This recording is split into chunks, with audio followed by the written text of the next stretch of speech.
Crossover. Oh, killer crossover. Just crossover. It just crossed him over. Danced to another victim to the crossovers. Cross him up and sit him down. It is time for the crossover on this Monday morning with Matt Josh. Hi, guys. Hello. Howdy. What's going on? How are you? Very good. Great. I made fried pickles yesterday. Oh, yeah? Yeah. Added to the rotation. Are you practicing for football season? I am. Is that what's happening? I am. Okay. Yesterday was preseason game number 1. Take me through your process. How did you make fried pickles?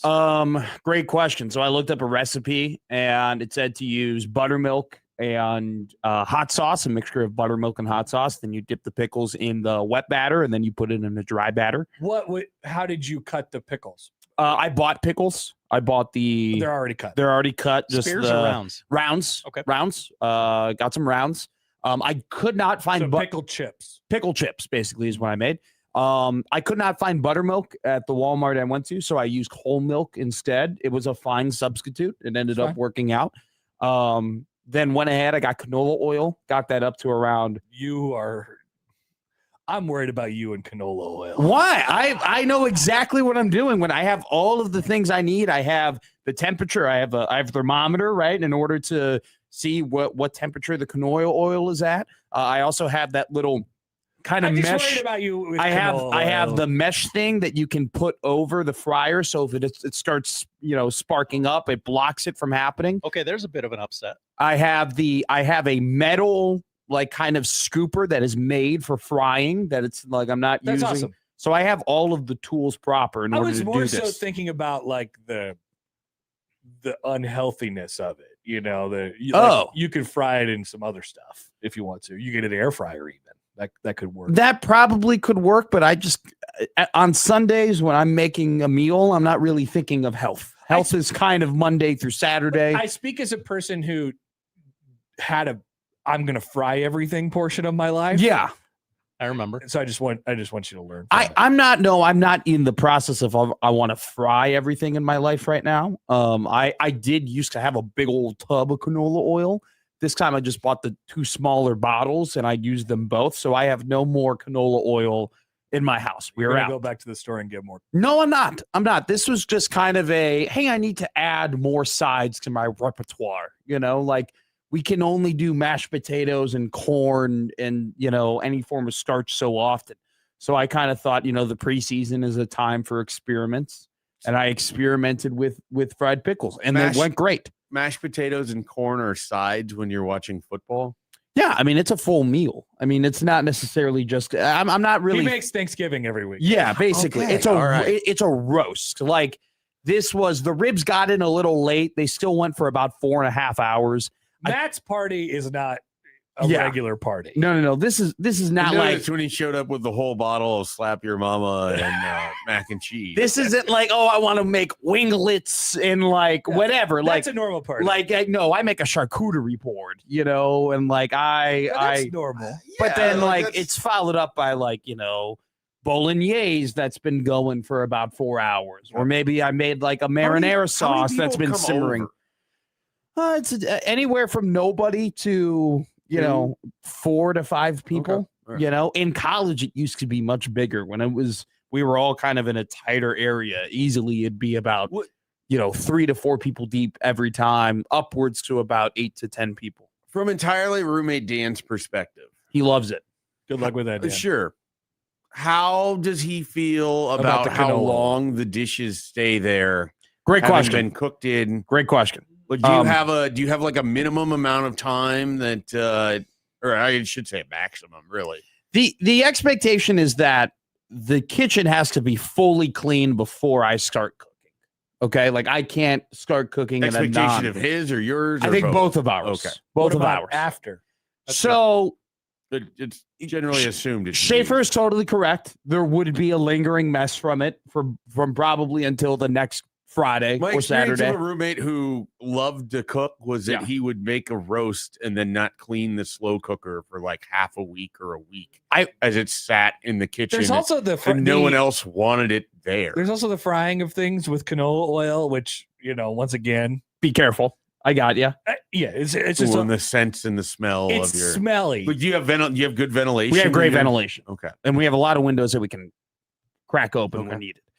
I will say that in the old apartment, the kitchen was like in a closet.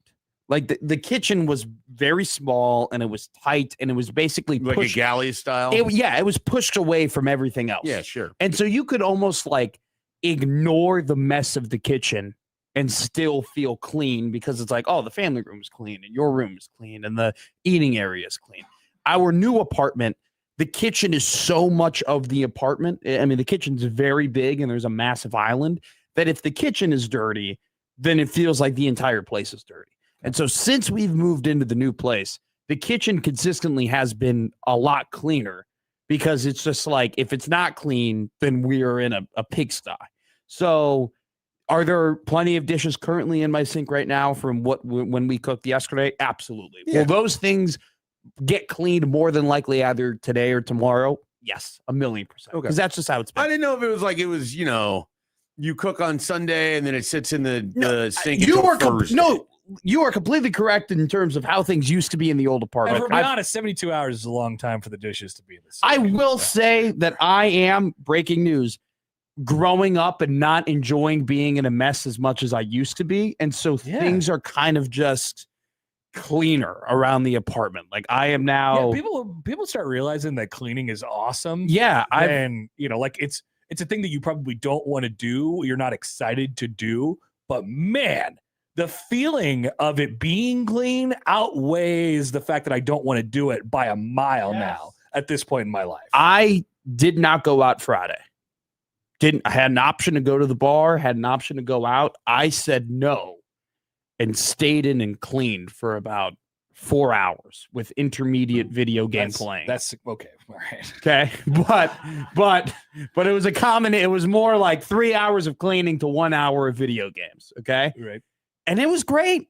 It was great. Did you go like clean video game, or like how did it go? I was playing NASCAR, so it'd be like I'd hang two things up and then I'd go and run Dover, and then like I would pick up a bunch of clothes, right? And I'd put it in a hamper and I'd get everything ready to do the dishes. Watkins and then I would go and run Daytona, and then like, oh, the bathroom needs cleaning. Great job, Matt. Let's go run Martinsville. Like that's kind of just, it was just back and forth. So I have been there where I have tried to incorporate video games into like breaking up the menial nature of chores. Yes. What often I have found happens is that I get into the video games too much. So then like something that should only take a small amount of time has now been spaced out for larger, or where I am most guilty, and in the spirit of accountability from our previous end of the show, I am terrible at getting stuff out of the dryer like in a quick amount of time after the dryer ends. But not like it's still there 2 days later, but it might still be there like an hour later because I just don't take the time to go and fold it immediately when you probably should. And not only does that affect me, it affects anybody else that needs to use the dryer or anything else. So I would often try to play video games and do laundry at the same time. It did not work for me. No. I would not want to then go upstairs and fold clothes instead of playing another game or whatever it was that I'm doing. Yeah. That's one thing that has not changed. I still am very terrible at the dryer. I have not mastered the dryer yet. I have found that I have to like be intentional about being upstairs, waiting for the dryer to finish, immediately do it, and I like myself a lot more after. It has not happened as much, but the old apartment was very conducive towards Matt just didn't take the stuff out of the dryer and often would just go to the dryer and pull out the clothes he needed. Yeah. Like that was bad. That was bad. That is bad. We have now gotten to the point where I clear things out of the dryer, so I don't live out of the dryer anymore, but I still put them in piles in your room. Still have to take a pile of clothes and put it back in the dryer to unwrinkle everything so then I could properly fold. Oh, this is causing you more work. Exactly. Exactly. So, I mean, this is still a process we are going through. Intentionality of it. Right now, you're on the right path. You're incorporating it into things. Eventually, it's going to be, if I just did this on the front side of it. This is why NASCAR is so great for cleaning, though, because it's just like I can't really get sucked into an 8-lap race. It just happens for 4 minutes, and I'm like, cool, I got my fix. I finished in 5th. Let's just go and clean. That's why if I were playing, I tried doing this with NBA 2K. But then you do it with that, and the games take half an hour. Yeah, So the then games take too long. They take too long, and then you're like, all right, well, there's no point anymore, and then you just play the entire time. How long does a college football 27 game take for you to Too play? long. 35 to 45 minutes. Too long. Yeah, mine's 45 to an hour. Yeah. I feel like. I've been playing the old college football game a lot, but I have no want to play the new college football game. It's fun. I have zero. It I have is. zero. I like 26, and I play offline. I'm totally okay with playing offline. Right, Most if of you're my just using it as like an arcade game, like then you don't need the new game. exactly. Yeah. That's just kind of how I feel. I'm just not. I played most of my life offline. I did a lot of offline video games growing up. Why does that check out to you? I just Because the line most of I my play life, most of my video life games offline. have been offline, Almost all because I was never a Fortnite kid or like a Call of Duty which is kid. surprising Well, to me. but you're also still in the stage of your life where there's always people around, and Yeah. you could play video games with people in person, which is what people used to do Sure, back when America was great. they called it a land party. Now America is bad. Yeah. You're saying America's not great? No, America is bad, and all the video games are fake and online. Was the hat a lie to you? But the funny thing is that like there became places, and there still are places where you can all go as a friend group together, sit down in front of a PC, and you're all like surrounded by each other, and you're playing with one another. I And your cannot explain to you my rage. your generation hated that Yes. because they were like, these idiots, these Gen Z dummies, just bring your PlayStation and your own monitor over to your friend's house and go ahead and play with one another. You can do that for free. You don't need to go to an arcade style place like that and pay them a bunch of money to do that. You do not. So, but we never needed to do that because we're just always connected online. But I was Did not. you ever have like when you were in high school or even before that? Did you ever have like a bunch of, whether it was at your house or another person's house, big group gathering? Everybody goes to one place, but everybody like there's like 4 Xboxes present, and then there's a tournament of a sports game. Did you ever have that? No. Yes, Whoa, that was a time. it was. No, we never That did was that. a time. College football, Madden, MLB The Show. There would be like 6 Xboxes going at once, and you played your tournament. Yeah, like that's it was incredible. like a 32 team tournament. That's Right. awesome. Yeah, Weekday Wade used to do bios for everyone that was playing in this the like best college football tournament, and there was probably, I mean, it was a 64 person bracket. Like it played out, and so he had like 64 bios, and he ranked them out one through like it was That's amazing. incredible. So good. He just went full bore into it. I miss those days so much. We had a big video game party when I was younger, but we had, I mean, it was just like I had a Wii U, so we played the Wii U. I had a PlayStation 3, so people were playing the PlayStation 3. I had a PlayStation 4, but it was nobody ever brought their own. Oh yeah. Yeah, this was Console's like an over. intentional like tournament. Yeah. That's awesome. It That had to sounds be, it was a incredible. weekend. Like it had to be Yeah. planned out. That Finished sounds second. That's the best I could ever do. that sounds like a great America. That sounds like an America I want to live in. That was when it was great. A simpler time. That the closest was. thing I ever had to that was in high school, our senior year. We did a thing called gambling night, where we all went over to Joe Frederico's house, and we You're had just like outing this guy on we- the air. Yeah, who cares? He's running He an ran an illegal underground casino. power And game. He's not we paying any taxes on we this had income? 6 games going on. Like some guys were playing 2K, other guys were playing Liar's Dice, other guys were playing beer pong, some guys were playing like Rage Cage, and every game like you had to put a very small incremental of money on it, and it was like a 5-hour night, and it was awesome. Okay. That was the Rage Cage. it's there's a different word for it. It's a game where it's a drinking game where you drink it and then you have to bounce the ball into a cup. And then if you bounce the ball into a cup and he has it, and then you stack them. Some people call it something else. What is that game? Beer ball? I Something? call it Rage Cage Okay, I've because never you played that. get caught in the cage. Yeah, it's a good one. It's almost Okay. it's All like right. Timmy Cup, but better. I was familiar with beer pong, Tibby Cup, Let's see. beer die, Tibby all Cup- of the card games. Tibby Cup is fun. You ever play F. Matt Damon? Well, it says it's beer. No, it's not beer. It's different. It's like modified beer pong. It's like beer pong where everybody gets to play. That's a good way of describing it. You just, yeah. I I can't remember what it's called either, but I know what you're talking about. I definitely did not call it Rage Cage. Boom Cup. Boom Cup. That's Boom what Cup. we called it. Boom Yes. Cup. Yeah, boom. Boom Cup. Boom Cup. Slap Cup or Slap Stack Cup, I played. Stack Cup. Yeah. Stack Cup. Yeah. That sounds awfully simple. we call, I don't know. Well, we said like, let's say I drink and then somebody, like if you hit the ball in on the first time, right, you can put the cup wherever you want. Yeah, you toss it across the you table. could toss it. So like if you go ahead and so let's say I have to drink a new cup and then all of a sudden Connor, he hits it his first time. He gives it back to Mike. Mike, you hit it again. Now I got to grab. Knockout. Yeah. It's knockout beer pong. Now I got to grab a different cup. So now if the cycle keeps going where people start making it their first time, putting it behind me and stacking me, and I'm drinking. All of a sudden you got 6 in a row. Then you just got a hammer. We call that you got caught in the cage. Okay. Like you couldn't get out of it because all of a sudden the beer starts stacking. And like you're finishing a beer, but you got another beer you got to finish, and then it's like it just turns into. So this is happening at casino night.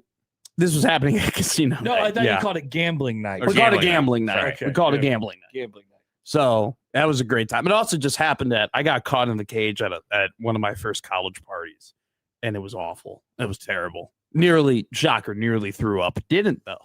Did you guys ever do the game where you have the large bucket of beer and then you have to pour in and every person pours a little bit of their drink and you don't want to sink it into the bucket of beer? Oh, I've heard of that. I never played that. No. Yeah. That sounds like fun. One of my first parties at Nebraska was at the rugby house, and that was a big game there. And you did not want to be the person that sunk that Pretty cup sick. at the rugby house. We played a you game. would not be doing well after. You guys ever play King's Cup? Yeah. I don't know King's Cup. King's Cup was like you had a cup in the middle and you had to everybody had to pour some of their drink in there. It'd be a disgusting concoction. Mhm. Okay. And then if you were the last person to, like you play Boom Cup basically. And then let's say if you were the last person to get stacked in Boom Cup, then you got to drink the King's Cup. There's also one that we played where I think this is actually King's Cup where you have all the different cards surrounding like a beer. And so you take a card. In each card, you have an act. So, like, if you get, I think it's like if you get a 9, you have to rhyme. And so I'll say a word, and then we all go down. And then the person who doesn't rhyme. There's a lot of variations. The person who doesn't Isn't rhyme. that called Presidents and People? Yeah. Something like that. Presidents and DNA. The Marquette people I hung out with in Chicago played Welcome to the Big East. Played a game called F. Matt Damon. And I don't know what. I would have figured they would be playing Tyler Kolek Can't Read. That was a little before his time. No. I guess it was. Wow. And F. Matt Damon was just, it was a little bit like kind of ride the bus a little bit. I've played it so many times I forget how to play it. It's amazing how many different names for these games are depending on where you live. Like, Right. They could do a whole geographical map. It would go triple platinum on Twitter if you put like where The Midwest versus everybody would be all over. In terms of 100%. what do you call it? They would aggregate it in a 4-second period if they saw this geographic map of what you call a drinking game. Yeah, Good. I don't know. I haven't heard anybody else call it Rage Cage other than the people in Illinois, which this has often been a problem I've gotten into in terms of I tell people I play that game, they're like, what the hell is that? And then I have to look up what the actual name is. That's okay. We get it. There's only like 4 actual drinking games. They're just called 90 different things. It's like Nebraska football's run game. We're just going to run counter about 37 different ways. I got absolutely taken to the woodshed by people when I was calling it bags, and people were like, "No, it's cornhole." And I was I've never a had lot of an- people call it bags. I've never had an opinion on that one way or the other. I don't care. It's I interchangeable. use them pretty interchangeably. some people get very upset with you when you say bags as opposed to cornhole. Oh man, Yeah, that was like an interchangeable thing. That's a real fall camp, training camp situation. Yeah, that one It's like horse balls versus ladder balls. Idle week versus bye week. Idle week versus bye. Yeah. Oh yeah. No, I don't. Nobody. actually It's calls it- idle, That's as just one host that's might just say. a John bit. It's a John Bishop. Okay, I was gonna say I actually don't know anyone that says idle week. That's John. You do. His name's John Bishop. Okay, well, And he wants to educate you every time as to why it should be called Idle Week. Quick question for Mike on YouTube: do you hike the bags? Oh, you better not. I hike the bags offsides. Is what I do. You hike I hike them offsides. Hike them offsides. We got to replay that. We got to find that clip and replay that at some point. Could probably do that. I was only like, and that was like the first Big Red overreaction I drove, and I was just like, "What is going on?" I was I so. remember you telling the story about this You to were me. so distraught about the hiking of the bags. I was just like, this is ridiculous that this guy, out of all the things, is gonna. What I said wasn't wrong. It was just a different terminology. But the one that no one uses, but you only use if you're like a third grader. Yeah, and I am a third grader apparently. Ridiculous. That's completely okay, though. Hey, how many 265s did you have on Saturday? 0. Tough outing. Tough outing. I did shoot I only played That 9. course is hard. I only played 9. I shot a 48, That's fine. which I had I think I had 2 triples and I shot a 48. So good. If I didn't go OB on, I think it was 7, where it's like you have the island green par 3. That sounds right. Where you have the water in the front and then you have like just the shrubbery in the back. So you have to hit it basically 140 to 160. I did not do well on that hole. Other than that, though, I played pretty well. I really like that course. Goodman, very well kept. Yeah. Very, very well kept. Other than that one time, Only played it once. somebody hit my ball and I got very upset. Like Hey, someone that guy hit my ball. someone in another group hit my ball and I got very upset. Did you go chase him down? I wanted to, but my buddy was like, not worth it. And I go, okay. Well, they didn't That's do it on correct. That's a good purpose. friend. It's just a golf ball. It's in my fairway. I hit the I get it. drive I get in it. my fairway. I understand. It's not good, but also just like Yeah, but if you hit it 265, then that person wouldn't have been standing there. that That's is a good true. point. That is true. It was a little bit too I- short on the fairway. I may For have them said to- that segment to a few people who just absolutely found it hilarious. I can hit it though. I can hit no it that one is far. disputing that you can hit it 265. When you say on average, When I get a hold of it. Whoa, do you guys see this? There's breaking news about us on Twitter. Oh, what? Check this out. Check this out. Jacob Bigelow has a source somewhere. Per source, maybe he's just making this up. The non-conference host schedule for Big Red Overreaction on 1620 The Zone is now set. Whoa. He says Mike Schaefer and Matt McMaster are doing Ohio. He says that me and Jodson are doing Bowling Green. Wow. And PGSU. Matt and John are doing September 19th whoa, against North Dakota. news is being broken. Now, do you think that we should do you you have to acknowledge this? well, I think it'd be good if we could confirm or deny whether that's true or not.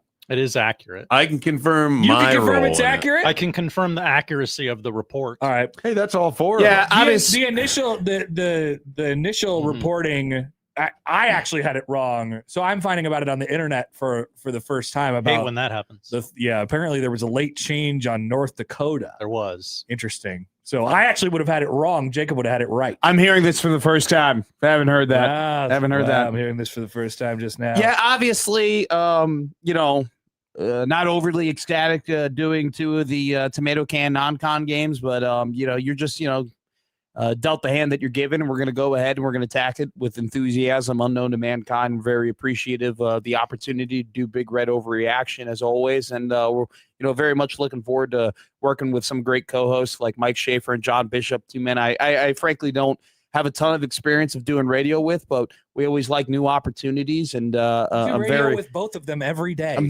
very We excited. literally talk 5 days a week. Very excited to just do had these you on a non-con games. podcast. So with that, questions. Yeah, I'd like to go ahead and refute what you just said. On to Ohio. We're on to Ohio. You actually have like a lot of experience doing radio with Matt or with John and Mike. Is that a question? Is that a question you're asking me? Well, I Next question. every day. I- At both people. I don't every have a day. ton of experience of doing Big Red Overreaction with either of those men. Yeah, of course not. But it's just radio after all. Yeah, I that- am certainly looking forward to my rookie season. That North Dakota Big Red Overreaction is going to be awesome. It's just going to be me being like, yeah, I think I know, but I don't really know. Like, we'll see how they play against Michigan State. And then John will go, it was the first time since 1992 that they've rushed for 250 yards at a 2 p.m.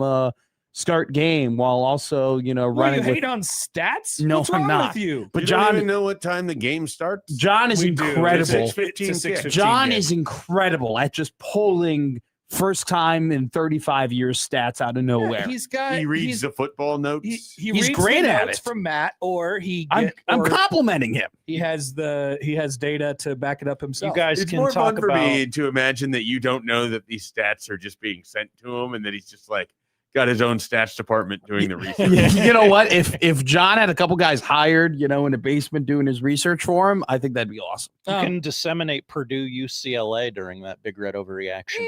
Oh wow! Can't wait. What a barn burner that's going to be. Also, a follow-up from Jacob. This schedule was constructed and finalized by program director and Middays with Matt, producer Josh Odson of 1620 The Zone. Josh, That's true. mentioned specifically. Doug in Idaho writes, but is it Bigelow's story to tell? Hmm. Odson calling. Apparently Odson it is. Apparently it is. We don't even get to break news about ourselves anymore. Seriously. This is ridiculous. I heard that you guys did break We did break. Oh, some, yeah, I did. some pairings. I threw some out there this morning. Yeah, I saw Joey's tweet. Did he make a graphic? So there's only a couple that we haven't officially announced then by this, or that haven't either leaked or been announced. Yeah. At this point, I announced earlier this morning that you and I are very interestingly doing the Indiana game together. Yes. I'm Yes. very excited about this. That'll be This is the highlight of my year. October 10th, when Nebraska will lose by 10 points to How many Indiana. games do you guys do together? I think I do one with two. everybody except for you. I think I do two. We do with- the first game. we have two together. Don't we do two together? Oh, we have two together? We have two together. Oh wow. Yeah. I don't know. clearly know the schedule and memorize the schedule. But I did think not we do announce two the together second as one. well. I have. Actually, I might have announced the second one. And what was the other one I said before? Black Friday. Schaefer and Josh. Nice. Josh, Exciting. when you put together Happer and I to do the Indiana game, was there a thought in your mind in Great terms of the question. theater that might happen between our opinions on that game? Literally, the only thing I thought of was, okay, I will put Matt with someone who thought this game would be close, and just Which is everyone. and just let them talk about it for 2 hours. They might take a phone call. I don't To be know. fair, it's not that the game could be close. It's that there's a world where Nebraska can But win. but I Uh-oh. Matt just went over the edge. There's a 65. world. There is there not a world? there are an infinite amount of universes. Well, what about the one where Nebraska Yeah. wins against Indiana? I mean- it's one of That's there's it? not a lot of that You're exists. Doctor Stranging the Wow. Nebraska. There's Indiana. one. Wow. There's one Nobody universe cares in about which the that exists. multiverse, nerd. What about this? I think there's several universes where that exists. I think this. I would universe- love. You know what? I hope we're living in one of those I universes. think we definitely are. I hope we. We absolutely are living in a universe where Nebraska could beat Indiana. That game's going to be on Big Noon, and Iowa Western plays at 11 that day, and I'm going to rush to a radio afterwards. I just don't want it. I don't want this to be made out as if like, oh, Matt's going to be happy if Indiana beats him by 30, or like Matt is rooting against Nebraska to not beat Indiana. I'm not. That's not what's Just happening. because your NFL It's just- team's moving to Indiana doesn't mean It's, that you it's have just to support my the Hoosiers. objective. It's just my objective analysis that I think Indiana is awesome, and I would Agreed. be, and For I the would record, be You're trying to shocked. no, Matt. No. I would be shocked to the core if Nebraska were to beat Indiana. I would be stunned. I would be floored. I'd be Shocked, like, stunned to the core. I would be floored. wow. That's I would what be wow. what a win. That's something What a- I did okay, not we see. Get it? You're surprised, dear Lord. I was gonna keep going until you cut me Yeah. off. I was not gonna stop. I don't think that you have that planned. I think you're just going to keep going. You know what? Maybe you can read me. Maybe you can't. It's a mystery. You'll never know. I just want to make it feel clear. like I don't can want. read you I don't well want enough. people to be like, "Man, they lost by 30. You happy, Matt?" No, I'm not. I'm not happy that if that were to happen, I would not be happy about it. But you'd be You're a just little looking for a happy. nice, easy, comfortable cover. I'm not looking for Like anything. like a no sweat. I'm not cover. looking for anything. I'm not looking for anything. See, but I feel like you are so mad about this that you're trying I'm not. You can't put anger in me. Listen, you're trying to make it seem like we don't think Indiana is good, which is absolutely not true. We all do think Indiana is good. You understand this, right? You don't think they're as good as I think they're good. You think they're good enough to win the national championship? I think they're again. good enough to win the national championship. I think they're good enough to win the national championship. This has no bearing on whether they have the once ability again, this to is just beat the or lose to semantics. Nebraska. This is just the semantics of what do you define as a winnable game. That's just what that is. And I think I don't see that. I think if to me a winnable game is one where it's like you would not be surprised if that were to happen. Like you would. Okay, we definitely have a different definition of it then. A winnable game is one where I don't think it's a guarantee that Nebraska will lose. Yeah, I don't think Indiana is a winnable game. Okay. I don't. So it's a guarantee to you that Nebraska will lose. At this point in time, yeah, I think Indiana is one of the 5 best teams in the country. You know, some of those 5 best teams in the country lose games. Sure. Almost every season. Sure. And if you're going off of that very broad definition, then yeah, every game is winnable, like you say. We just have different definitions of what a winnable game is. And that's totally okay. Can I ask you I don't this? get why your definition. Does Nebraska have a better chance of beating Indiana than Bowling Green has a chance of beating Nebraska? Oh, great question. For me, the answer is yes. Yeah, I would say yeah. I'd probably be more shocked if Bowling Green were to beat Nebraska. But is it a winnable game for Bowling Green? No. No. To be fair, I'm with Matt on that, but it's also because for me, I'm at 99% certainty Nebraska will be 3-0. Yeah. No. 99. But I am not at 99% certainty that Nebraska will go 0-3 against Indiana, Ohio Once State. again, I would love to have egg on my face. I would love to have egg on my face. This is not about rooting. Neither one of you think you're rooting for the outcome of which you're talking. It's not about rooting. No, I can't speak for other people that might come after you for things that you say, because those are other people. Sure. 1,000,000%. And once again, I think Indiana's going to be great. I think Indiana's going to be awesome. They're going to be really good. They are very good. All right, they have the best coach in America. They do. Coaching staff, arguably. I mean, sure. Pretty damn good top to bottom. Guys. They pay them a lot of money. They paid them a lot of money. Sure. That was the crossover. That was fun, guys. As always. Middays with Matt on the 1620 Zone Radio Network coming up next.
I need your help. I can't tell you what it is. You can never ask me about it later, and we're gonna hurt some people. Whose car are we gonna take? I have a lot of things I want to get off my chest. That's an absolutely horse crap call. Make room for Daddy. But they are who we thought they were, and we let them off the hook. Chicago is.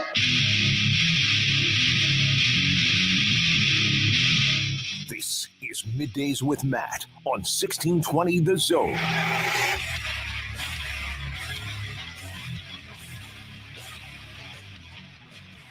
Middays with Matt live and rolling here in the 1620 The Zone Radio Network. Matt McMaster is always joined by Josh Odson, as I am currently catching up on my NFL training camp stories. Have you been doing the same, Josh? Have you been doing your homework? Have you been reading about Kieran Amagaji and Braxton Jones and the battle that's happening at left tackle for the Chicago Bears? Are these things you've been reading about? Not much of a reader. I get all my news from Middays with Matt.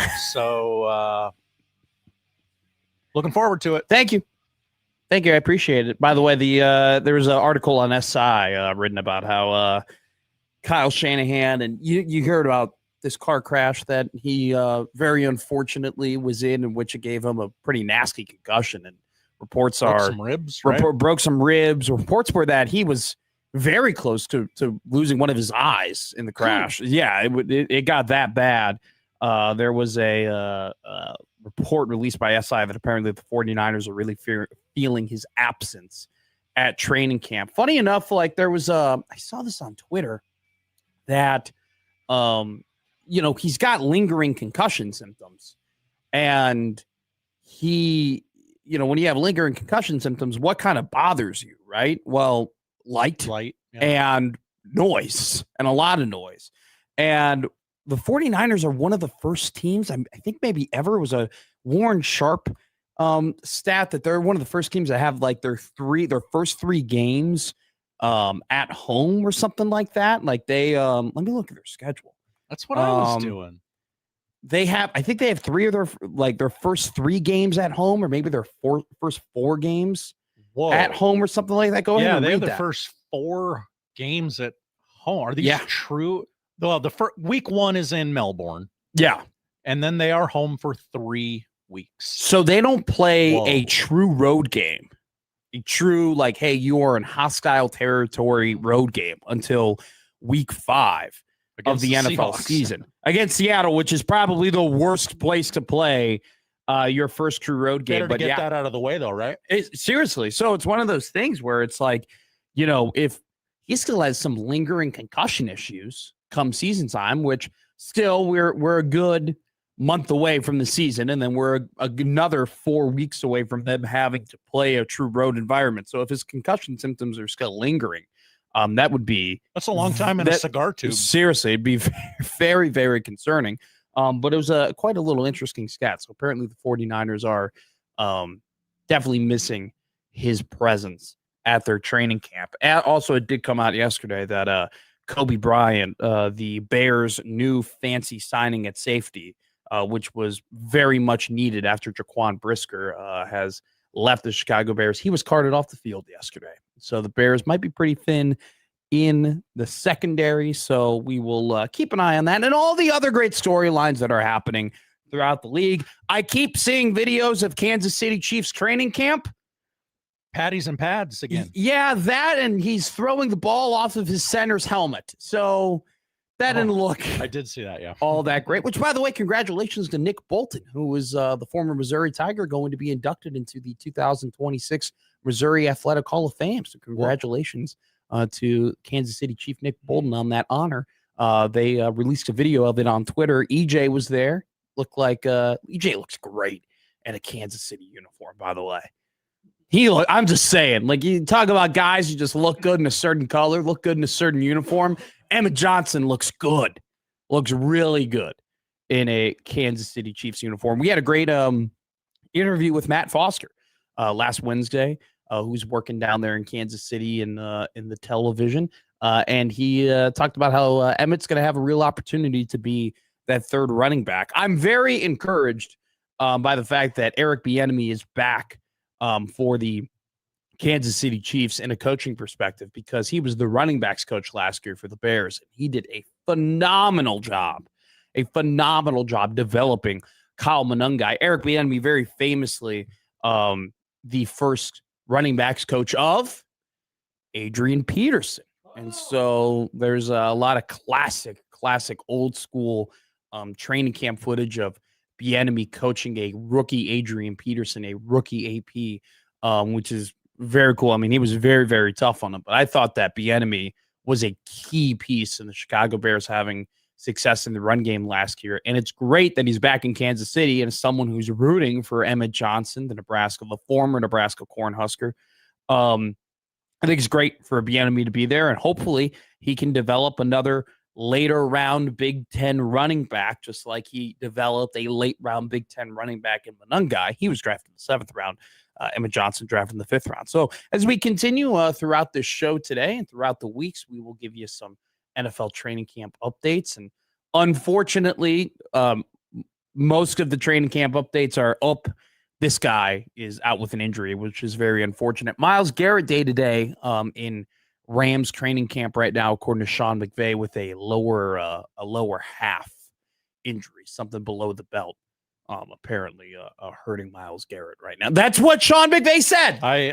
This is one report I actually saw over the weekend. This was he has a below the belt injury. A lot of people making a lot of jokes. Yes, but you know what? Chloe Kim is okay. I wasn't making those jokes, all right? Groin injuries are not a joke, Jim. Millions of families suffer every year. So we'll keep an update on that. Apparently, upward trend for Aaron Donald to return to the LA Rams, which will be something that we discuss today because it's August. Josh Hodson, team clap for August. We are going to have football this month. This week. Which means that we're going to have football the rest of the year. That means August. What? September. What? October. What? November. What? December. What? January. What? February. What? That's 7 months of football. Get ready. Get strapped in. Give me a hell yeah. Hell yeah. Well, by the way, pretty good SummerSlam main event yesterday for those who watched. I had fun with it. Definitely. I mean, Roman had to go over. Roman had to go over. I would agree. I was thinking about the possibilities of could they do this payoff later? But I just don't think it wouldn't have made sense. Felt it like wouldn't have now made is the time. sense. Felt like, I mean, that could have been a WrestleMania main event. That is the one fantasy book thing that I can't help myself. I can never be pleased. But at the same time, great main event. Old school. Don't understand why it was no disqualification. They spent a good 5 minutes outside of the ring. That's the Jim Cornette in me, though, that gets upset. I'm just saying. There was a point in my life. McRule follower. I'm just saying there was a point in my life I listened to Jim Cornette at least 1 hour a day. A day? A day. There was a point in my life where I listened to Jim Cornette content for a good maybe 6 months, 1 hour a day. That's how into the weeds I was. But anyway, we will talk because, like I said, football starts this month. We will have it all the way until next year into February. And so let's talk about some exciting things that can happen in college football, some exciting things that can happen in the NFL, and also some things that where it's like, I don't know if I necessarily want to see this happen. I wouldn't mind if this team didn't win the title or, this, I don't want to root against coaches specifically, but this coach winning the title actually wouldn't jazz me up as much as this other coach winning the title. So we'll have that conversation today. Officially read this morning, fall camp for Nebraska football begins tomorrow. So the boys will be getting ready for their first game of the season against Ohio in fall camp starting tomorrow. Let's talk about some storylines that I don't want to use overblown, but maybe I'm not paying as much attention to as the regular public might be, and some storylines of training camp that I am all in on, that I cannot wait to follow. I cannot wait to read about. I cannot wait to hear what certain position battles might look like within camp. We also have a lot of way too much lockout, litigation, and Congress talk on the schedule today, which I'm not particularly thrilled about, but it is notable news, and it definitely does affect things locally, and some definitely affects things nationally. Today is MLB Trade Deadline Day. We've already had a couple of moves being made across the league. I'm pretty sure Passon just announced one right now. It involved the Los Angeles Angels, correct? If I'm not mistaken, just traded. Yeah, they sent a reliever over to the Braves for Nacho Alvarez Jr.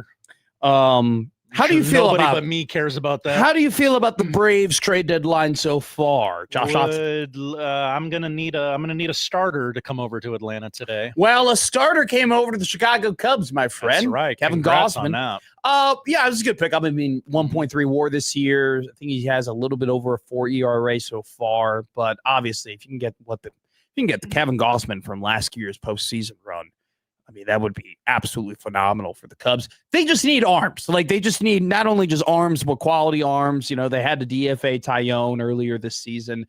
You're still waiting for some guys to come back and come off of injury. So it's not necessarily, they got holy crap, they got Kevin Gausman. It's more so, holy crap, they got an arm that they can actually count on. I'm pretty sure that Gausman has pitched the most innings so far this season in Major League Baseball. And that's just kind of what the Cubs need. The Cubs just need guys to stay healthy at Sometimes this point. it's about just making a move, just telling everyone that roots for the Cubs, hey, we're trying. We hear you. I think that it was good, and obviously, the team that's getting blamed for not getting the Brewers or not getting Tarek Skubal over the Dodgers is currently the Brewers. People wrote, obviously you see on Twitter, and people have been making comments about them. I'm pretty sure one announcer kind of went off on them, on the Brewers for not making that move for Tarek Skubal. But the Cubs are very much in the conversation and had interest in getting Skubal. And we will talk about the Los Angeles Dodgers and baseball and the impending doom, which is the lockout of the 2027 season. When it comes to lockouts and CBA negotiations, I don't think I have ever been on the side of the owners before, and I still don't think I am, if I'm being quite honest with you. Good. But there are a lot of people who are on the side of the owners, and so we will discuss about the Los Angeles Dodgers. I'll just get out in front of it right now. I'm not mad at the Dodgers. Some people are really mad at the Dodgers. I am not one of them. I'm not one of them in the slightest. I'll explain to you why. But if you actually, do your research on the Dodgers and how they do things, if you just think that, they have a ton of money and they just spend it, I don't think you understand all of the other things that go into how that organization is run, and the fact that they are just awesome at evaluating and developing talent. And so I have some stats. I have some stats for people, and we have some discussion points when it comes to the Los Angeles Dodgers and MLB and the pending doom of the 2027 lockout. So it should be fun. We'll also talk about the Save College Sports Act fairly briefly, but hey, some big strides were made on Friday. The Big Ten and the SEC have both put their support behind the act, which means that they hope to get it to the Senate floor anywhere from Thursday to Sunday. This was according to a Ross Dellinger article that I read earlier this morning.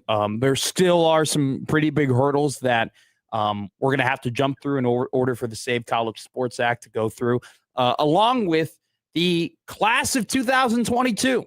If you are an individual of the class of 2022 who did not take a red shirt and went ahead and just played all 4 years, there was a injunction granted that allowed those athletes to get another year of NCAA eligibility. The NCAA is not very happy about it, but it seems like it has just been ever changing, and there is still a lot of confusion in terms of who's allowed to go back to college and who's not allowed to go back to college, and so on and so forth. And so I don't have too many takes on or opinions on the Save College Sports Act or on the decision to go ahead and allow athletes from the class of 2022 to get an extra year of eligibility.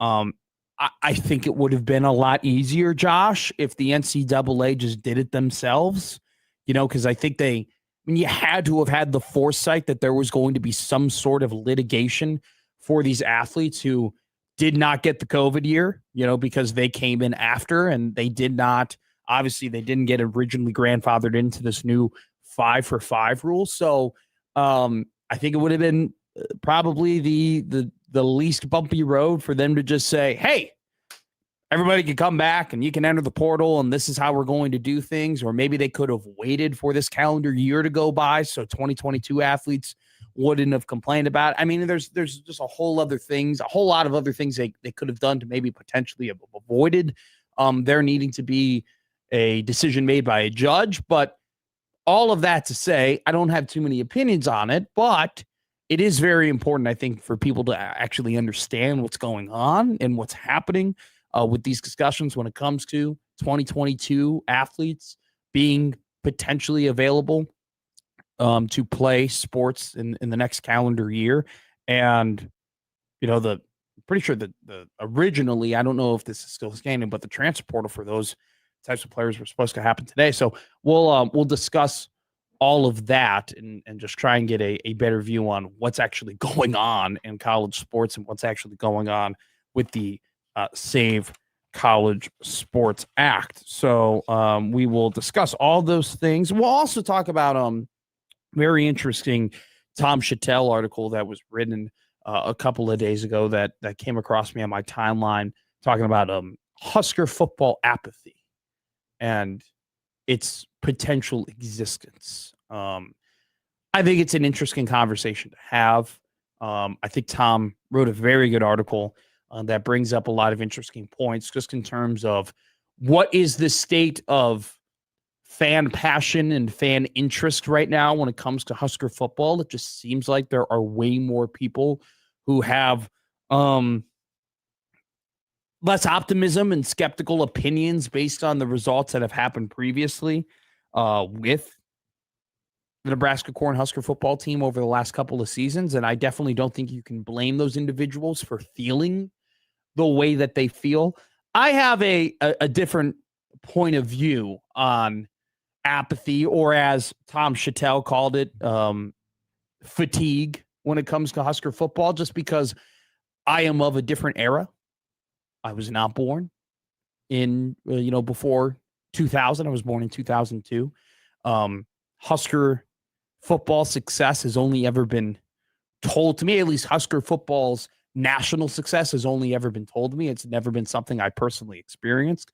And I think that's something that when we have this discussion of what is the importance of Nebraska's success, I think we have to pay attention and keep in mind the people who are the next generation of alumni, who are the next generation of business owners, who are the next generation of donors who haven't seen Nebraska be successful. They've only ever been told how great it is when they are successful, but yet they've never felt that. And so I think that when you talk about apathy when it comes to Nebraska football and whether or not it exists, I think you have to add in the importance of Nebraska being successful so the next generation of fan has something that they can fall back on when it comes to this is something I want to feel again. And I'll clarify those thoughts later in the show. But as you could hear, pretty loaded show we have today. We have a lot of things to talk about. I mean, it's training camp season for the NFL, so we'll have developing stories, I'm sure, happening throughout the day. We'll have some college football talk in terms of things that interest you and things that may not interest you. We'll talk about Nebraska football training camp, which starts up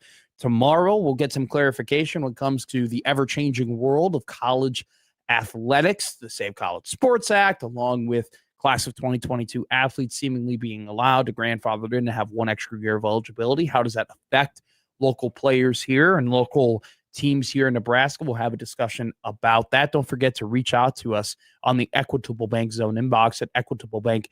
They take banking personally. They always pick up on the first ring, along with, don't forget to reach out to us on the Prairie Flower Casino Zone hotline. Prairie Flower Casino, play longer, win more. 402-951-1620 is the number to text or call. We love getting your text messages and calls. And you can always find us on the Liquid Trucking Zone Twitter feed at Matt McMedia, at Producer Josh.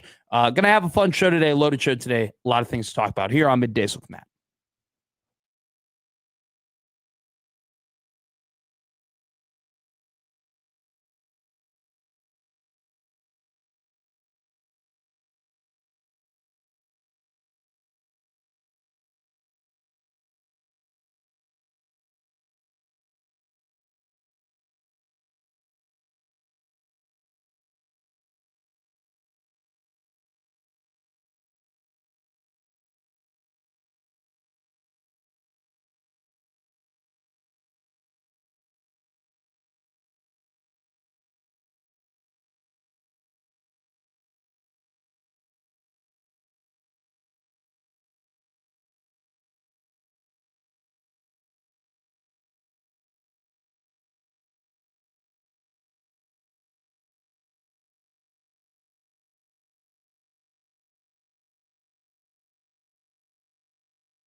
Back to Middays with Matt on 1620 The Zone. All right, Jo, I'll let you pick. I'll let you pick what we do. Okay. Do you want to have fun first? Or do you want to just kind of get some of the, hey, we want to educate the people who listen here on the radio show about certain stupid and things that are happening in the NCAA? What would you like to do first? Would you like to do like a hypothetical fun thing where I give my opinions and then everybody else can tell me my opinions are wrong and here are their opinions and we have a good time arguing with one another? Or should we just knock out, hey, this is what Ross Dellinger is reporting. This is the process things are going to go through. This is what the college sports might look like. What would you like to do first? Let's do our homework on Friday night so we can have a fun weekend. Okay. Let's get this NCAA BS out of the way. Great job. All right. Phenomenal choice. So 2 things happened on Friday. Over the weekend, things developed that admittingly I don't have a ton of opinions on because it's just like, this isn't my expertise. I'm a man who likes to watch sport. I'm not necessarily the guy who's reading all the litigation. I read too much of it, admittingly. But that's just for my job in order to educate you. But it's just like, it is what it is. So 2 things happened over the weekend. Number 1, probably the most impactful, in my opinion, and just from a long-term point of view with college sports, is that the Big Ten and the SEC struck a deal with federal lawmakers over the Save College Sports Act in order for there to be some regulation in the future when it comes to the NCAA. And so basically the Save College Sports Act gives the NCAA what they're calling a limited antitrust exemption, where they're able to apply some rules that they previously weren't really given the opportunity to apply in the past because of all the lawsuits and the other litigation that came from it. For example, this Save College Sports Act, you can only have a one-time transfer rule without getting punished. This Save College Sports Act is going to do the 5-for-5 eligibility. It's going to lock that in. It also is going to, very much limit, right? It's going to expand the cap, right? Currently, the cap for the House settlement for college sports right now is $21.3 million. The Save College Sports Act is basically going to enact a $48.8 million cap. There is it's not as broad as, hey, it's just you have $48 million and you spend it. Like part of it is you can spend a cap and then part of it is a retention cap. And so there's 2 different, pieces of the puzzle, but you get it. Like it's going to establish, hey, these are the clear and obvious rules. It's not going to allow conferences to expand more than 19 teams. It's going to establish, hey, if you are a power conference, if you are in a power conference and you're going to another power conference, you got to be independent for 5 whole years, right? It's going to give the NCAA a lot more staying power. It's going to give them a lot more opportunity to actually enact their rules, right? That's what you need to know. And, the Big Ten and the SEC, they were not all gung-ho about this initially, especially with the pooling of media rights and all that type of stuff, and also the limiting of expansion. But, representatives of this legislation got together. The president, according to Ross Dellinger, very much got involved in terms of pushing the Big Ten and SEC to put their support behind this Save College Sports Act. And so there's a $22.5 million retention pool for schools to use on retaining athletes, in addition to a $21.3 million original cap. Plus, there's $5 million could be spent on only women and non-revenue sports as well. So there's a total of $48.8 million that a school can spend per year. There's also a Ignite. It's Title 3 is called the Ignite HBCU Sports and Media Act, which is a competitive federal grant program to assist historically Black colleges and universities. The details on that are unclear, but these are just some of the things that are within this legislation. There's also the, quote, Lane Kiffin rule that basically says that a head college football coach cannot leave their school before their season is done, which obviously you're avoiding Lane Kiffin leaving Ole Miss in the middle of the college football playoff. And so, when they originally ran out this bill, the SEC and the Big Ten said, nah, we don't really support it. We saw multiple schools come out and say, hey, we don't support this. We don't like this. And since then, according to, senators and their staff members, they made some major concessions in order to get this done. Now, the big thing is that what they really honed in on this bill, and what you really need to know, is cap circumvention. All right. They don't want people going up above $48.8 million. Okay. Like, they are going to do their very best to, hey, that's the cap. That's what you can spend. Obviously, if this kind of follows the trend of every other professional sports league that exists, the cap will continue to go up as years go on. Hell, the House settlement cap, right? Even within the House settlement, there was a rule that, hey, every year the cap is going to increase X amount of percent. I believe it was anywhere from 5 to 8%, if I'm not mistaken. But that it will continue to go up. But they were very honed in on, hey, hard stop, no more loopholes. And the sentiment from the College Sports Commission, right? This was the CSC. This was the entity that controlled the NIL clearinghouse, where if you were going to give an NIL deal above $600, that it had to go through the House. Remember, Nebraska had that arbitration case that they had to go through with CSC in order to make sure that their deals with their multimedia rights partner, Playfly Sports, that was agreed, like that was within their rules, which, by the way, I think it was about a week ago, all of those deals for those Nebraska football players ended up getting approved by the CSC. So remember, that was a pretty big story we had. I believe it was happening around the March, April time. Maybe it was February. I mean, it seemed like ages ago. But anyway, they are really honing in on cap is the cap. And there will be teams, and there will be football teams that will actually have, rosters that cost maybe more than $48.5 million. But that is because their players are getting what they're calling, quote, kosher NIL deals, where it's actually, hey, Adidas or this actual company or Nike or Gatorade or whomever it might be is paying me money to do services because of the personal brand that I have fulfilled. So they are trying to stop the whole, hey, to get over the cap, to go above $48.5 million, we're going to have this donor donate all this money. We're going to put it through some loophole in order to get this player paid, and this player doesn't have to do a whole lot. No, once you reach the cap, it's done, it's over. And then if you make anything above that, it's because your player on your team was able to build a personal brand in order to make more money. Now, will this stop people from actually trying to circumvent the cap? God, no.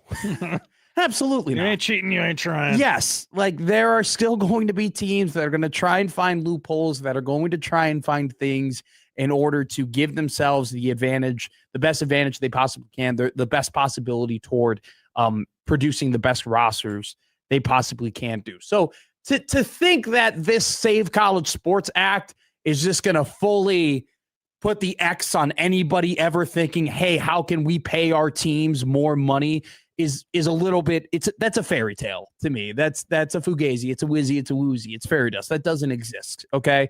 People and universities are still going to try and find a way to get their players more money, to get better talent on the roster.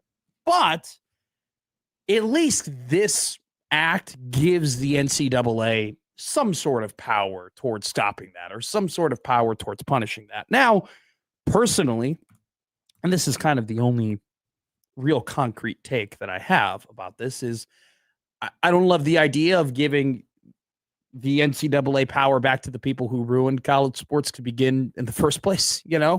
It's one of those things where John calls it the Save College Sports from Itself Act. And there is a part of me that's like, wow, a lot of the people who allowed all this crazy crap to happen in the first place and never really had a hand on the wheel, or, the leadership qualities in order to steer the NCAA through this tumultuous time, those same people are going to be a lot of the big stakeholders once again. I think that is worrisome for people who really like college sports. But it seems like this act is going to give the NCAA at the very least, a hand on the wheel. And the reason why I say two hands on the wheel, or I don't say two hands on the wheel, is because I don't trust the NCAA. I don't trust its leadership. And that's a good gut instinct. Go with that, man. And honestly, Josh Hodson, I don't think there's anything to make me feel that way. Like, I'm never, as long as the people who are still in charge are still in charge, I'm never going to feel comfortable with the future of college sports. But look, this is a very interesting development. You know, Pete Thamel was on the Rich Eisen show I was listening to a couple of weeks ago, and he was like, there's like a 90% chance this thing doesn't go through. Like, that was his standing on it. And still, there is a pretty decent chance that this thing doesn't go through. Like, they still have, I mean, they're pretty tight up against the clock. You know, Congress is going to take their recess soon. Then it's going to be an election year. So it's going to be really hard to bring everybody together. There's just a lot of really tough things that they have to persevere to order to get this through. But the fact that, and Dellinger describes it in his article, basically in the 11th hour, the Big Ten and the SEC came together and lawmakers made the concessions they needed in order to put their support behind this bill. And the fact is that this bill was never going to go through unless the SEC and the Big Ten got what they wanted, which, credit to them and credit to their commissioners and credit to their schools. They have put themselves in that position where, you know, college sports and its sanctity kind of runs through them. So kudos to the people for getting this thing through. I would not be shocked in the future if we find that there are some pretty big flaws in this thing. And I think you're kidding yourself if you don't think that there are athletic departments across the country who aren't already trying to find ways that they could get advantages through paying their players. Now, there's a whole other conversation to have in terms of how many schools are going to be able to consistently year in and year out pay their players $48.5 million. Like, it's a lot of money, man.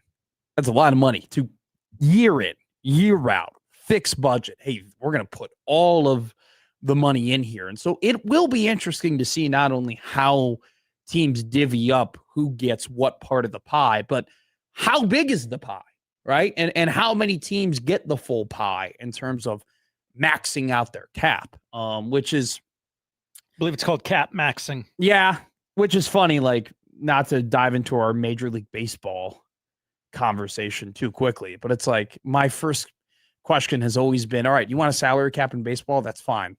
You don't think that there still are small market teams that aren't going to spend up to the cap? Like, there would be plenty of small market teams would be like, no, we can't afford to spend up to the cap. We're not going to. So anyway, it is what it is. That's a different conversation. Let's talk about the injunction made in order to allow class of 2022 athletes to play college sports in the year of 2026. So I'm confused. I'm very confused. And if you go to Ross Dellinger's Twitter, there's a great breakdown in terms of some of the clarifications that were made. So basically, here's what you need to know. So a United States District Court judge, Charlotte Sweeney, ruled on Friday that all high school class of 2022 athletes who have exhausted their fourth season of college eligibility this spring are eligible for a fifth season in 2026 and 2027.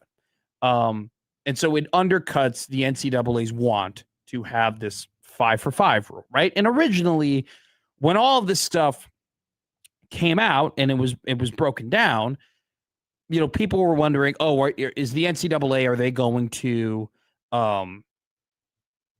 grandfather these athletes in? Are they going to say automatically, hey, if you were in the class of 2022, we're going to go ahead and we're going to allow you to play next year? And immediately, full stop, they said, no. We are done. Like, you are not getting an extra year of eligibility. We are moving on from this, over and done with.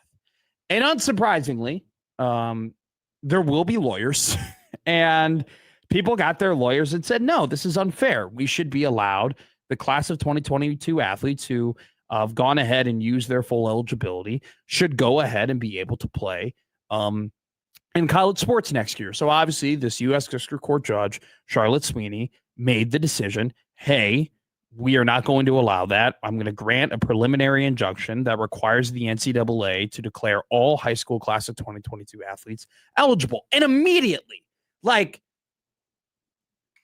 on Twitter, it's like, oh my God, this athlete's eligible. This athlete could come back. This athlete's going to enter the portal.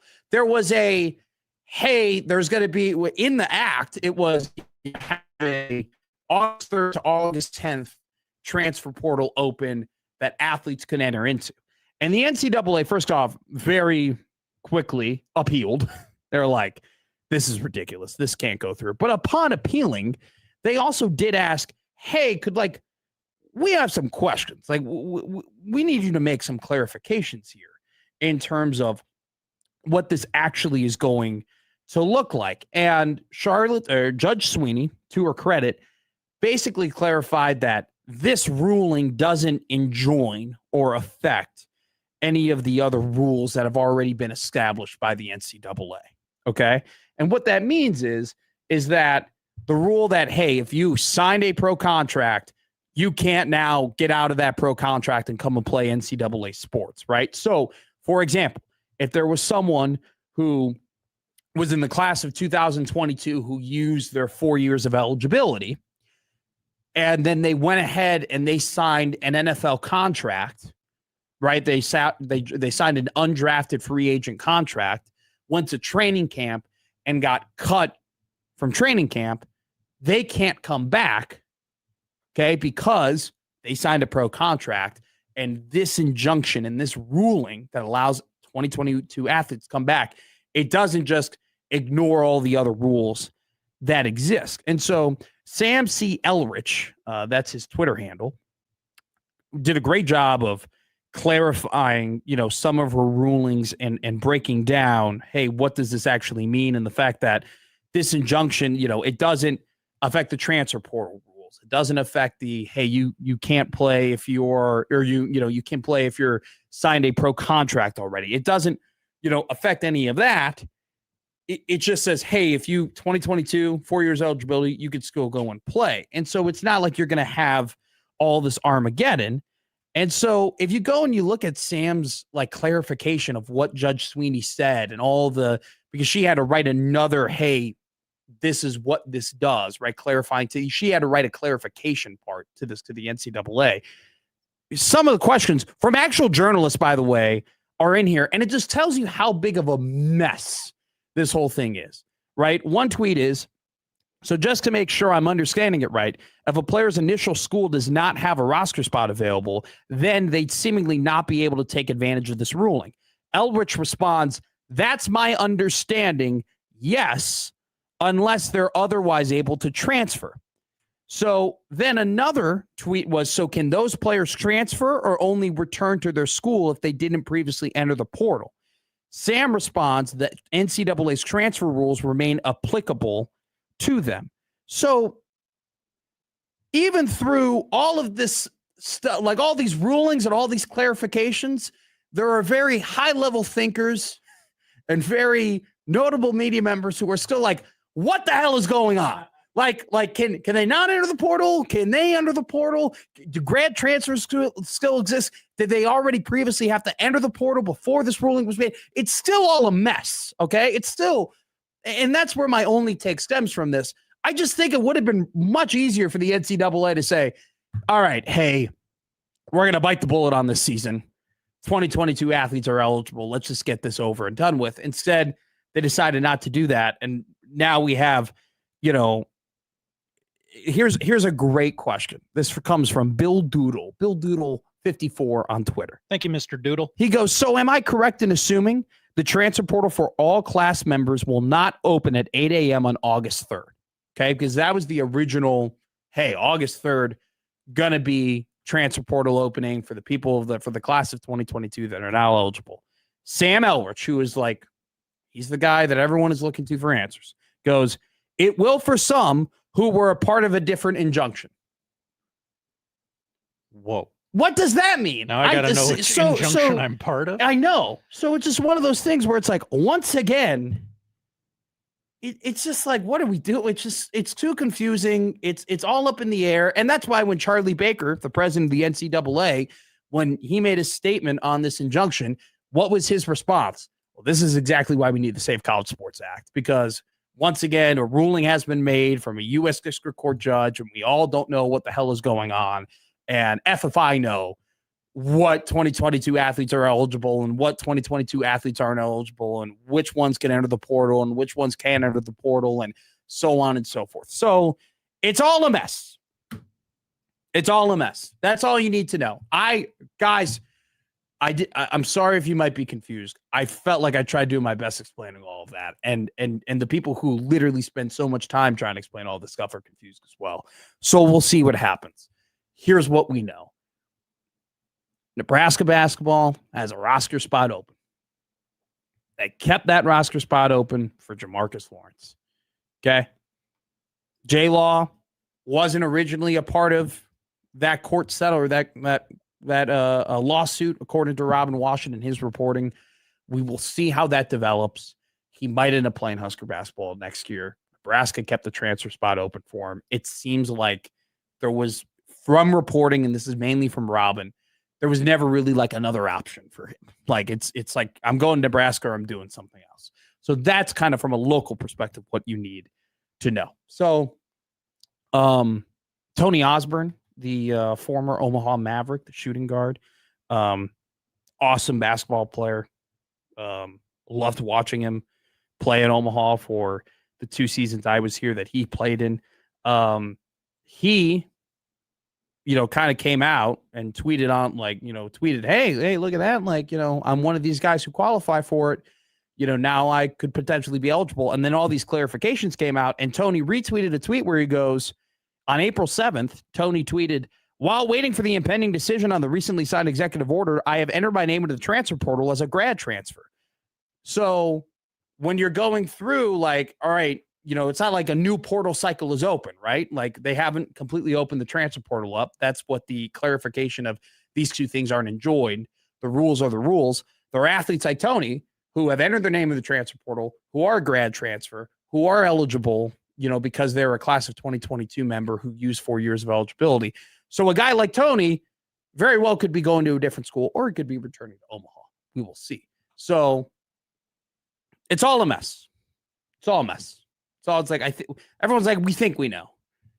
We think we know, and that's just kind of what it is. But to our knowledge and to our understanding, it's not as if it's going to be the Armageddon we assumed it was going to be on Friday. These clarifications from Judge Sweeney have established, hey, the rules that the NCAA had still exist.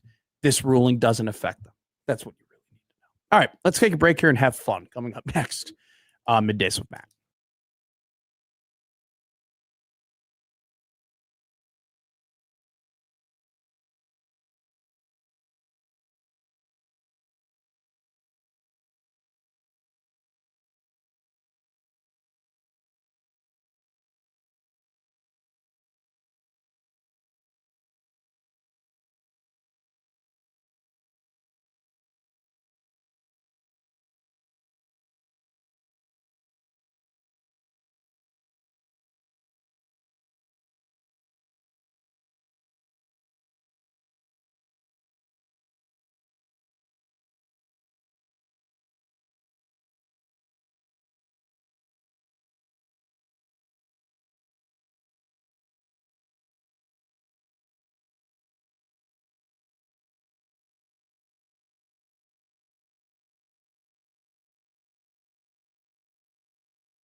Josh Hudson's boyhood hero was Hank Aaron. Matt McMasters was the guy from the Dos Equis commercial. Now it's starting to all make sense. Middays with Matt on 1620 The Zone. All right, the boring part is over. We explained it. Save College Sports Act, Big Ten, the SEC, they're supporting it. We'll see. There could be a vote on it on the Senate as early as Thursday, late as Sunday. Still some hoops could jump through before it all gets done. There is an anticipation, though, that it's going to pass fairly easily. Rumored is that maybe up to 80 senators could end up voting for the Save College Sports Act to pass. We did think that there would be Armageddon on Friday when Charlotte Sweeney, a U.S. District Court judge, officially granted 2022 college athletes who expended their eligibility when she said they are officially eligible and grandfathered in to the new 5-for-5 eligibility rule. We assumed there would be Armageddon, and all of a sudden from August 3rd to August 10th, all of these different 2022 athletes would go ahead and join a portal in which then could there be some modifications to the rev share rule, to the cap rule, to roster limits, so on and so forth. That's what we thought was going to happen on Friday. And then the NCAA appealed. They asked for clarification on the rule in which Charlotte Sweeney, the U.S. District Court judge, clarified and said none of this rule of 2022 athletes being granted eligible, it does not affect or enjoin, as she uses, any of the other rules that the NCAA has granted, such as rev share, such as roster limits, such as if you signed a pro contract and not being able to play NCAA sports in the future, which means, and basically it's summed up perfectly. This is from Bud Elliott. Hi, Bud. Bud Elliott says, so you forfeit a right by failing to perfect your transfer portal paperwork for a year the governing body wrongfully claimed did not exist? How is this not a futility problem? This order is arguably inconsistent with the judgment. So there's still a lot of people waiting for clarification as to what this might look like, because unless you're a player like Tony Osborne of the Omaha Mavericks, who entered into the transfer portal in April as a grad transfer, you're not really going to be allowed to move. There's not, this rule does not enjoin or affect any of the other rules. And so, we'll see. There are still some athletes in the class of 2022 who expended their eligibility who are in the portal. So we could see some of those athletes go to different teams. But it's not as crazy as we once first thought. I have a feeling it's not over yet, and there will be other judgments. So the best way I could clarify all the boring crap for you people, not you people, you great listeners of 1620 The Zone and 97.7 The Zone in Central Nebraska. Alrighty. I'm so sick and tired of talking about litigation. You want to have some fun? I do. All right. So football season has begun. It's August. I'm sorry. It's August. It has begun. Yeah. For all the people who I like my seasons. Sorry, Bish. We're done. All right. We're over here. Fall camp starts tomorrow for Nebraska. We'll talk about some storylines I'm interested in, some I'm not as maybe invested in as much as other people are. But let's just do a fun, overarching one thing you'd love to see in college football and in the NFL, on one thing you don't want to see, one thing that might be considered boring, one thing that might be considered, I could do without. Okay. So let's do the exciting things. Okay. All right. These are two things I want to see happen in the NFL and college football. Number one, I want to see Eric Morris in Oklahoma State have a lot of success. You're hearing this more and more. I want to see this happen because this is the first team that is really delving in deep to the Curt Cignetti model. Obviously, Curt Cignetti, head coach of JMU, goes to Indiana, brings all of his JMU guys with him, brings his team that he had at JMU. They come over, some of them, Elijah Surratt, D'Angelo Pons, just to name a few, follow him, and they immediately go 11-1 in their first year at Indiana, followed up by winning the national championship in year two. And Curt and Indiana, they were the first team to really delve into that, and they had a ton of success. North Texas, last season, under Eric Morris, had a ton of success. They were a game away from making the college football playoff. Had a great game against Tulane at the end of the year, where Tulane obviously won that game. They ended up going to the CFB, but Morris brings a ton of transfers in from Oklahoma State, many of them from the University of North Texas. Most importantly, their quarterback, Drew Meskemaker, who is, a guy that could end up being a first-round pick in the upcoming NFL draft. And last season, Meskemaker had 4,300 yards, 34 touchdowns, 9 interceptions with a 69% completion percentage. And so Oklahoma State has decided, hey, we're going to do the SIG model, man. We are going to find a coach that had a ton of success at a lower conference level. We're going to bring him in. We're going to have him bring a ton of players from his team. Morris has done that, bringing in a big amount of North Texas players. They're now going to try and bring Oklahoma State back to glory after, obviously, last season they had to fire Mike Gundy after a very, very long run in Oklahoma City. And I think that we have had this sentiment, right? We have had this sentiment of, well, SIG is SIG. Indiana's Indiana. You can't replicate that. You can't replicate that. You can't do what they did. It's not as easy as doing that. And Oklahoma State, who obviously has not had the run of success that they've had previously, said, you know what? We're going to try it. We're going to go for it. Like we're going to try and see if we can do what Indiana did. And now I will add, part of what happened with Indiana, I'm so sick and tired of these national media folks like putting all of the, hey, they got Mark Cuban, like, hey, they got, that's why Indiana won, because they got Mark Cuban. No. They got SIG. SIG won, and then Mark Cuban came, right? You have to win before the money is coming, all right? I know that might be a wild concept to people, by the way, that the money comes after you win, not before you win, so you can end up winning. But North Texas and Eric Morris has brought 15 players. He brought 15 players from UNT to Oklahoma State.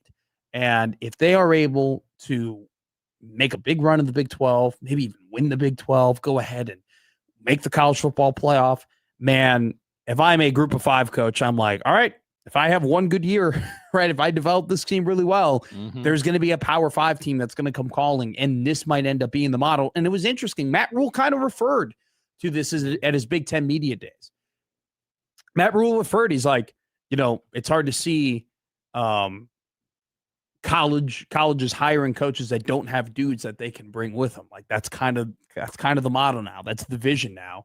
And if North Texas or Oklahoma State rather gets this done with North Texas transfers with Eric Morris, it'll be interesting also to see SIG, right, goes from JMU to Indiana. And then there were people who believed, SIG might make another jump. He might go JMU to Indiana, Indiana to Penn State, or Indiana to wherever else, right? Does Morris do the double jump? Does he jump from North Texas to Oklahoma State? They have a ton of success in Oklahoma State. Then he jumps to an SEC school and he brings his Okie State guys with him. Yeah. We'll see. That's kind of the next evolution of that. But that is a wildly fascinating college football story I'm all in on. Here's what I want from the NFL. Here's an exciting storyline. And this is a wish, all right, more than something I'm keeping an eye on. But what runs this league and what has run this league for the last 25 years is these quarterback rivalries, right? Peyton versus Tom, Roethlisberger versus Flacco, Breeze versus Ryan, right? We're always watching, Brady honestly versus anybody, versus Rivers, versus Roethlisberger, versus Manning. And we have now kind of seen that evolve into Mahomes versus Allen, Allen versus Burrow, Burrow versus Lamar, Lamar versus you can all mix that up, right? That has been that's the current era we're in when it comes to quarterbacks versus one another. Those are quarterback rivalries, right? I want to start seeing that developing in the next generation. We were robbed of it last year, but I want Nix versus May, right? I don't want Stidham versus May. I want Bo Nix versus Drake May in the playoffs. I want Jaden Daniels versus Caleb Williams in the playoffs. I want the next generation of quarterback to start developing these rivalries. And so we can start seeing, okay, hey, yeah, you got Mahomes and Allen, but Daniels versus, and it does work for those 4 quarterbacks because they're all in the AFC, right? Like, it would be great if Drake May was in Minnesota. Like, that would be pretty phenomenal if you could have that kind of triangle of, Daniels, Williams, and May. But I want to see kind of that next generation of quarterback rivalries develop so we can get a better picture of what it might look like, right? Hey, what if Fernando Mendoza ends up having a pretty great year in Las Vegas and all of a sudden he is the for sure future? You can develop Broncos versus Raiders in terms of young quarterback versus young quarterback. Like, I want to, we're definitely not done. Don't get me wrong. We are not done with Allen and Mahomes and Burrow and Jackson. They still got plenty of time to build their legacies and have some awesome showdowns. But man, I would love to see Knicks versus May. I would love to see, Williams versus Daniels. We already kind of saw Williams versus Love. That's a good one, right? 2 younger quarterbacks, but they're not, Love's got plenty more experience than Williams does. But that's something I really want to see in the NFL. All right. Boring thing in the NFL I don't want to happen. I don't want to see the Rams win a Super Bowl. Sorry, John Bishop. I just don't. I don't want to see it. Like, I kind of like it when new teams win a Super Bowl, when fan bases who haven't won a Super Bowl in forever win a Super Bowl. I kind of like it when, new Sam Darnold's a Super Bowl champion, man. That's pretty damn cool to me. Forever. Like, it's pretty awesome that it's like, hey, that guy immortalized will always be a champion. The Rams are not just odds-on favorite, they're big favorites. Plus 550 to win the Super Bowl before a ball is even snapped is something. And especially if they end up getting Aaron Donald back in the fold. I can't imagine what that number is going to be. Yeah, if you're going to bet the Rams to win the Super Bowl, bet them to win it now. Oh, before they get Aaron Donald. Before they get Aaron Donald, and the number gets smaller. That's one of those things where it's like, it's so hard for me to call certain things in college football and the NFL boring because I love those 2 sports. But out of the things that could possibly happen, the ones I don't want to see the odd, like the massive favor just go ahead and rip through everybody and win it. I'd be more interested if they had to fight through some adversity or maybe they came out of the stumble. Like there's 100 different ways to make the pizza. But that would just be, okay. Kind of saw it happening. Like, you obviously don't get Dodgers vibes with the Rams because everybody has a cap and everybody is spending up to the cap. But definitely how they have used their draft picks and expedited all of their moves in terms of, hey, we are going in every single year. It just feel like there are a lot. There's about 9 other teams that I would like to see win a Super Bowl other than the LA Rams. One thing in the CFB I hope doesn't happen. I hope we don't have an all SEC Big Ten plus Notre Dame football playoff.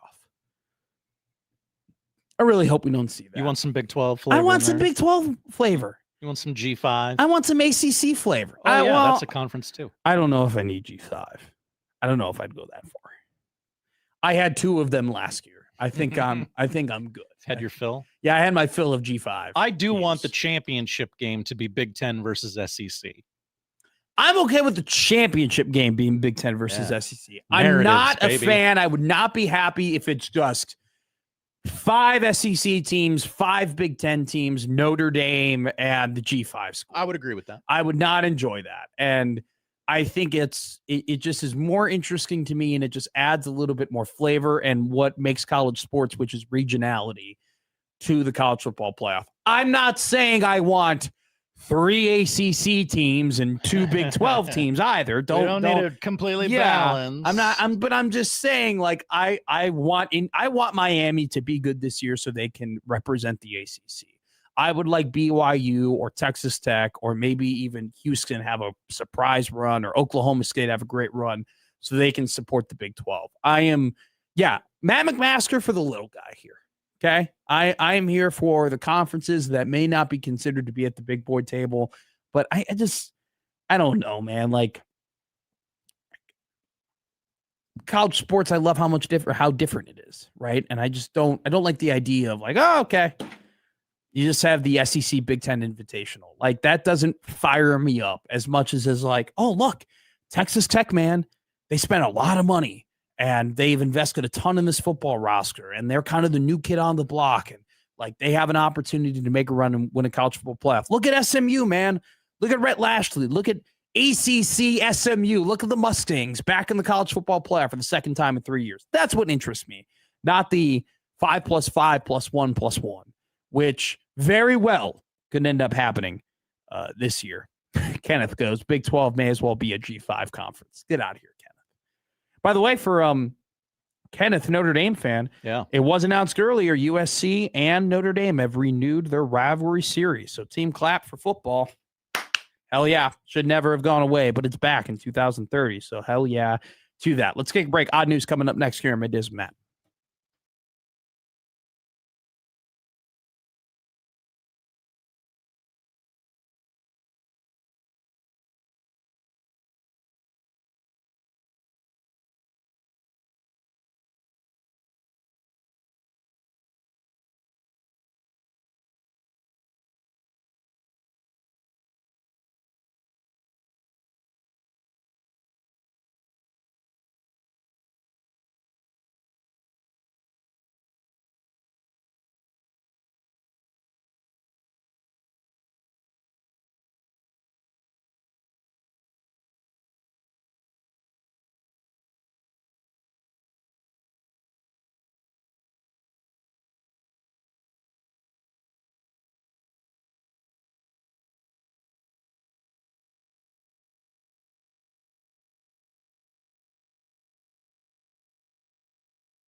And now we've reached the point in the show where Josh Odson reads the peculiar, the bizarre, the comical, the odd news with Odd Son.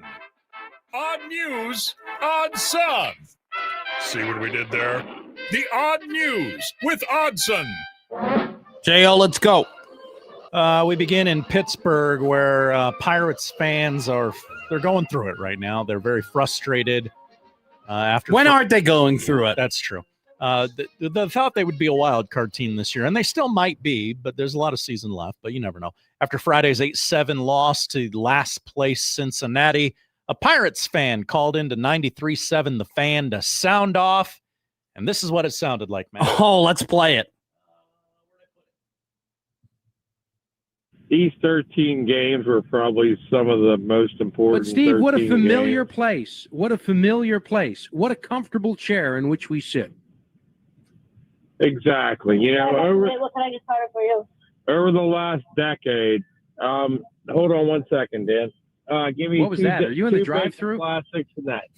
Yeah, I am. I'm sorry. I apologize. I'm trying to get my son a thing. But Dan, where we are. Where are you at? Hold on a sec. Give me a second. Where are you at? Are you stress eating right now? No, I'm trying to get it for my son. I'm just trying to get it for him. Where are you? Wendy's at Latrobe. Wendy's. What are you getting? Two big bacon classics. Can you order me a therapy frosty? I don't know if they have that, dude, but I'm telling you. Well, no, it's just eat it on my behalf. You need something. You need something to soothe the pain. Find comfort in food. Stress eat, if you would, for me, please. That guy is just dying to get his Pirates takeout, and no one will let him, whether it be the drive-through worker or the host, Dan, who played it perfectly, by the way. I don't know if I want a backseat radio here, but I think I just would have let him keep going and then been like, did you get a Frosty? What'd you get? Like, he gives you all the takes, right, to give to, like, for you to respond about and be like, hey, that was great. Awesome. Dave's single? Dave's double? What'd you do there? What'd you do? That was very funny. Very funny, though. Very great. By the way, the seamless transition from talking about Pirates to immediately then ordering was quite phenomenal. Yeah, I have no sympathy for the Pirates. They can eat it. I don't care. Paul Skeens, though. Zvilo's dropping. Yeah, I saw that. The amount of 98-mile-an-hour pitches he had in his first couple starts, compared to what he does now, it definitely has fallen off a cliff. Or maybe he's just lowering his velo so he can, pitch longer for them. We'll see. Who knows what's going on there? Go ahead. Spider-Man, the big movie at the box office this weekend, second highest, maybe first, depending on where you're reading. Box office debut of all time. One theater, though, in Colombia didn't quite get the same experience as everyone else.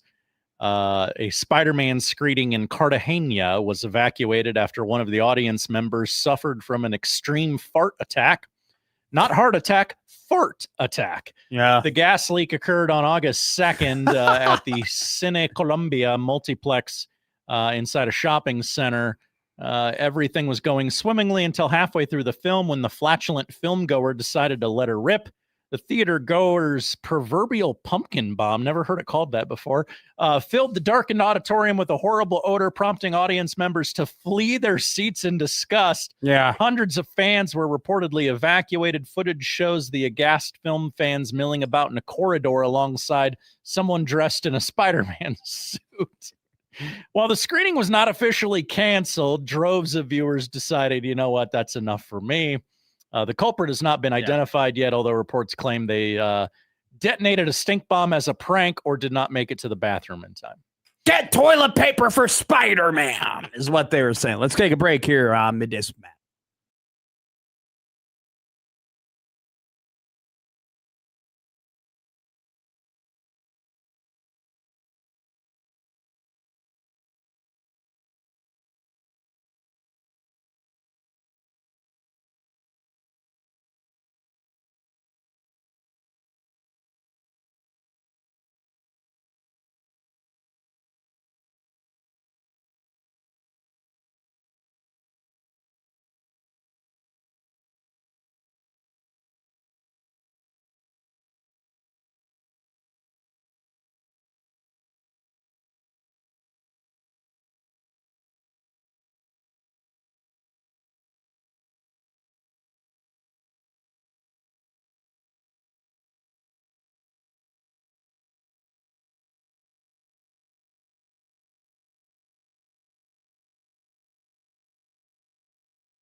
Now back to Middays with Matt on 1620 The Zone.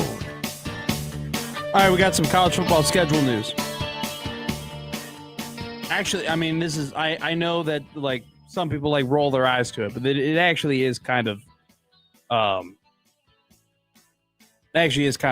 here. So Notre Dame versus USC is coming back. So in 2030, the Trojans and the Irish will renew their rivalry. Okay, it's week 1 of the 2030 season. It'll happen at the Coliseum. And then I haven't read it officially here, but I'm assuming like all these things got to work. 2031, right? The second game will be played at Notre Dame Stadium, and then 2033 and 2034, or 2032 and 2033, you go back and forth, right? So both in week 1 of 2030 and 2031, USC and Notre Dame will play each other. In 2032 and 2033, those games will happen on either week 1, week 2, or week 3. Now, that in itself is notable, obviously, right? Notre Dame, USC not playing each other this season. A lot of controversy between ND and SC, them both kind of blaming one another for this thing happening, right? Some people are assuming that, hey, USC already has a tough schedule being in the Big Ten. They didn't want to add another incredibly tough game because Lincoln Riley is potentially on the hot seat if he doesn't end up having some good seasons in the next couple of years with everything that USC has invested in the college football program. And then Lincoln Riley has gone on to places that say, hey, we wanted to get this done. And, it wasn't because of anything we didn't want to do. And, it's already a massive rivalry between those two sides. And so things haven't gotten any better, even though the games aren't happening. So the rivalry will continue starting 2030. Now, if you are a Notre Dame football fan, like Kenneth is in our chat, you go ahead and say, wow, that's interesting. Notre Dame already has a notable game happening in 2030 and 2031. Whoa, okay. They are set to play the Indiana Hoosiers. Whoa. In non-con games, obviously. Just join the Big Ten, Notre Dame. People have been begging that for a while. So they are set to play those games in 2030 and 2031. Well, here is a article that has just been written over here by Pete Nakos. Sources confirmed to On3 that the Notre Dame Indiana home and home scheduled for 2030 and 2031 is being canceled. Oh no! So Indiana ND were meant to play an in-state football game. Who is the best team in Indiana? Notre Dame hasn't had to ask that question in quite some time. They go, all right, we're going to take on the Hoosiers, the 2026, and for Matt McMaster's pocketbooks, the 2027 national champions. But instead, that game will not be happening. So Indiana definitely ain't dodging the you don't want to play a hard non-conference schedule rumors because that game is no longer going to exist. Let's go to the Prairie Flower Casino text line. Steve Texkin. Hi, Steve. We were talking about last segment college football storylines I'm interested in. Mm-hmm. And the one I'm most interested in is Eric Morris, the former University of North Texas coach who UNT last year won 12 games with their quarterback, Drew Meskemaker, who was on that tier 1 of quarterbacks, according to The Athletic, when they did all their tier rankings. He brought Oklahoma State brought 55 transfers. 16 of them were from that North Texas team that won 12 games last year with Eric Morris. Steve texts, Oklahoma State. What about UCLA? Chesney, Bob Chesney, the former JMU head coach. Chesney will be solid. UCLA 7-5. Iamaleava will have a breakout year. Here's why I focus more on Oklahoma State, Steve, because Steve has a good point. Right, I mentioned Oklahoma State, 55 transfers, 16 of them came from that North Texas team Eric Morris brought over. Bob Chesney, he brought in 42 transfers. 10 of those 42 transfers are from last year's JMU roster, who did make the college football playoff. Bob Chesney, who JMU actually did make the college football playoff last year. He brought 10 of those players over. I'll tell you why, Steve, I'm more focused on Morris more so than Chesney. And you are right. I probably should have brought up both of them. I just see a world because of the competition of the conference where Oklahoma State could run the table in the Big 12 as opposed to UCLA running the table in the Big 10. If UCLA were to make the college football playoff, I mean, they would have to knock off some pretty big teams on the way there, teams that are loaded in terms of Ohio State, Oregon, Indiana, where Oklahoma State's competition is a lot less. Like, if we're just being honest here, right? Especially now that Sorsby is not on Texas Tech. I mean, that's another hurdle that you don't necessarily have to jump through. On top of that, BYU, I think, is the next best source of competition. I think BYU actually going to be really good this year. It's a team that I'm tempted to put a future on BYU because of the guys that they bring back, especially Bear Bachmeier, who I know I talk a lot about. What's his name? Malik Washington on Maryland, and Hokie Skir gets all pissed off about it because he loves Virginia Tech and can't stand Maryland. But Bear Bachmeier, who was a phenomenal quarterback last year for BYU as a true freshman, he comes back to them. Oklahoma State schedule for next season: at Tulsa to begin the year, September 5th, versus Oregon at home in Stillwater, followed up by Murray State. Then they begin conference play with at West Virginia versus UCF, at Houston versus Colorado, at Iowa State, at Kansas State versus Texas Tech, at Arizona State versus Kansas. As Big 12 schedules go, you avoid BYU, which is very good for Oklahoma State. At Houston, Willie Fritz, I know Mike Schaefer absolutely loves him. That's going to be a tougher game. Obviously, too, you got to go on the road to Arizona State. I think the world of Kenny Dillingham. So those two games definitely aren't easy, but how much are you investing in Colorado this year? I'm not. How much are you investing at Iowa State this year? Not a ton with all the players that they left, that left to go to Penn State. Texas Tech, still going to be a tough game. Texas Tech, despite the fact not having Brennan Sorsby, they still have a ton of talent on that roster. It is good, though, that game being in Stillwater, especially, I mean, the lead up to that game for Oklahoma State is going to be at West Virginia versus UCF, at Houston versus Colorado, and at Iowa State.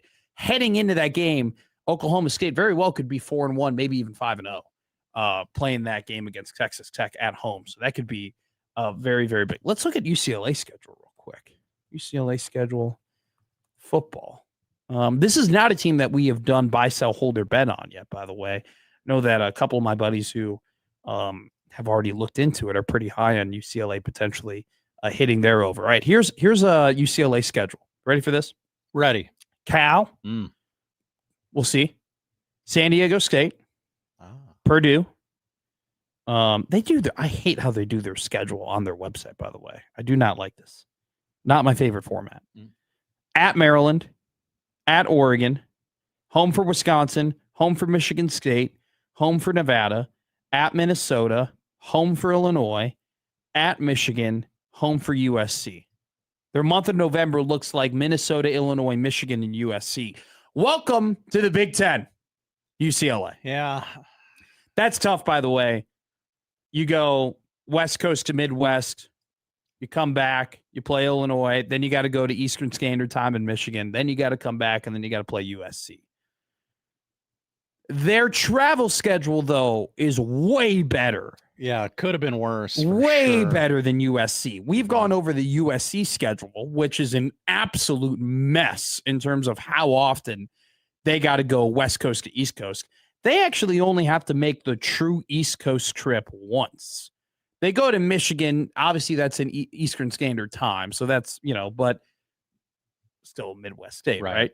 Like, they only have to go to the East Coast in Maryland once, and that's in September. And then on top of that, they get a bye after that Maryland game. So they go out, they play Cal on the road. You're still in California, though. You're still in West Coast time. You play San Diego State in West Coast time. You play Purdue in West Coast time. You then travel out to Maryland. So you play them on the East Coast. You come back, you get a bye just to then play Oregon after that. If we pull up the USC schedule is an absolute joke. Yeah, they got to go to Penn State. They got to go. I'm just gonna read this. Indiana. I'm gonna read it every single time, Josh, around the show, because it's just like people. I just don't mind telling people how ridiculous this thing is. Kenneth might lose his crap. I feel bad for USC. I do. They're going to tell you how daunting their travel schedule is. But Josh, they're not wrong. They're not wrong. They're not wrong. So here's their schedule.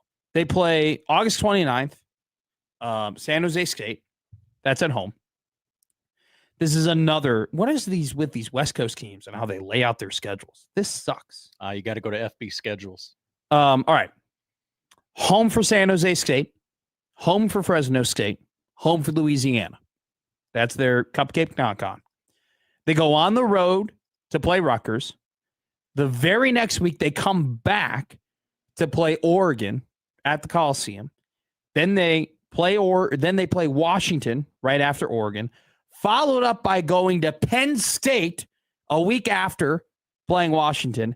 Then they get a bye week, so they come back to the West Coast just to then go back out to Madison to play Wisconsin. Then they come back to the West Coast to play Ohio State. They get a bye week just to go back out to Indiana to play the Hoosiers. They come back to then play Maryland at home on the West Coast, and then they finish up their season on a road game against UCLA. That is brutal. So they go from and back West Coast to East Coast like 4 different times through that schedule. So just in comparison, USC definitely got the benefit of the scheduled out from the schedule gods. Steve goes, I hear you. Great point on Oklahoma State making a run in their conference. Yeah, I just think, once again, there was a little coach from JMU who brought plenty of his, players to the Big Ten, and they were able to make a run fairly quickly in the Big Ten and then win a national championships 2 years after that. Who am I to say that Bob Chesney can't do that? He can't be the second JMU coach to make an improbable run of the Big Ten. But if we're comparing the two sides, Oklahoma State definitely has more of a doable path here. Let's go to the YouTube chat. They go, the Pirate fan audio of when he was ordering a Wendy's burger in the drive-thru trying to talk about the Pittsburgh Pirates. Our friend Debo in the YouTube chat goes, the Pirate fan audio reminded me of a bad dream where you have 5 things happening and you have one goal and can't accomplish anything. Yes. Constant distractions. Dude, I hate talking about dreams on the radio. I think it's one of my radio pet peeves. Ooh. when people talk about the dream they had. It's a segment we're going to do someday. Our top 10 radio pet peeves. That's right. God, that would piss so many people off. Mm-hmm.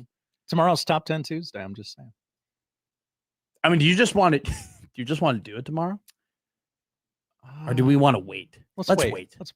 Let's wait until we have our feet under us. Let's wait until we're more of a respected radio program before we go off on the whole medium. Real quick. I like the Omaha World Herald. Enjoy reading a lot of their writers. John Walker, obviously. Sam McEwen does phenomenal work. Wilson Moore, great job. I read a phenomenal article from Justin Frommer a couple of weeks ago. We talked about it here on the show, right? About the volleyball receipt and the anecdotal things he got with a great interview with Tyler Kai. Tom Chattel wrote an article a couple of days ago entitled, Apathy Hasn't Hit, but Nebraska football fans are hungry and skeptical. So Tom goes ahead and kind of describes that. I'll just read you part of the article. Chattel starts off by saying, word on the street is that apathy has reservations in Lincoln for this fall. I'm not buying it. When it comes to Nebraska football fans, I don't believe in apathy, and I don't believe I'll ever see it. And so he describes apathy as not caring or having lost all interest. And he goes on to explain that, yes, there might be a pretty heavy dose of fatigue, but the idea of fans not caring at all about Nebraska football will never happen and does not resonate to him. And I agree with that. I could not, to me, especially being, and I think I have a good outlook on this, Josh, being an outsider, right? And seeing, and learning and seeing all these things happen in front of me. It's much like Bears. I'll never not care about the Bears because it was instilled in me by my family. That, it's something that, like Chattel, does not resonate with me. But I do want to bring this up. And I do want to speak on behalf of this section of people because I reside within this section of people. People who were born in 2000 are now 26 years old. Individuals who were born in 2008 are enrolling into the University of Nebraska this year. That section of people, 26-year-olds born in 2000, to 18-year-olds enrolling to the University of Nebraska, who are now 18, have seen little to no success from Husker football in their lifetime. That section of individuals, of alumni, current students, and future enrollees, have only ever been told how great Husker football used to be. And they've only ever been told what the glory days were like. But they've only ever really experienced the disappointment of not recapturing that glory. It's only ever been stories to them of their moms, their dads, their uncles, their aunts, their grandfathers, their grandmothers telling them how great the glory days of Nebraska football used to be, but yet never experiencing it. And oftentimes when we talk about the importance of the success of Nebraska football, we often say, man, I want it to feel like 95 again. Man, I want it to feel like 97 again. Man, I want it to feel like the glory days.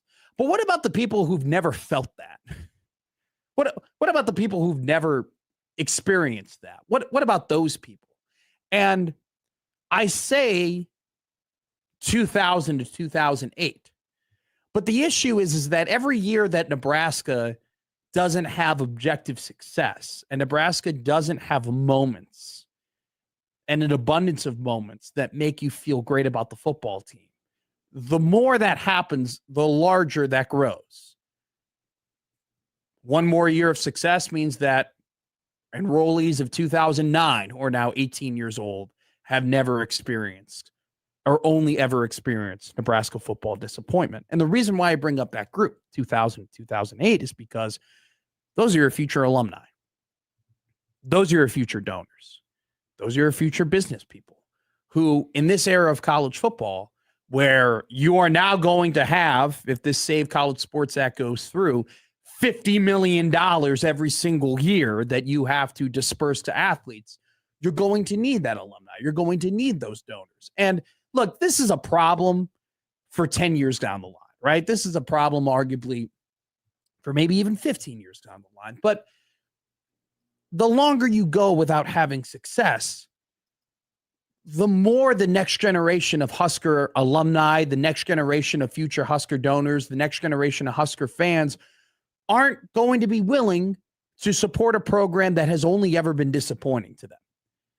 The longer that Nebraska football doesn't have success, the more disconnected the new generation is from, well, Husker football was only ever a great thing that my parents told me about. It's never really been a great thing that I've personally experienced. And the more everything else around the football team has success, the volleyball, the basketball, the what have you, why would I keep coming back to this thing that doesn't love me back, quote unquote? And so something I've been stewing on for a very long time that I'm willing to now eject after reading the Husker Apathy, I Don't Buy It article is this.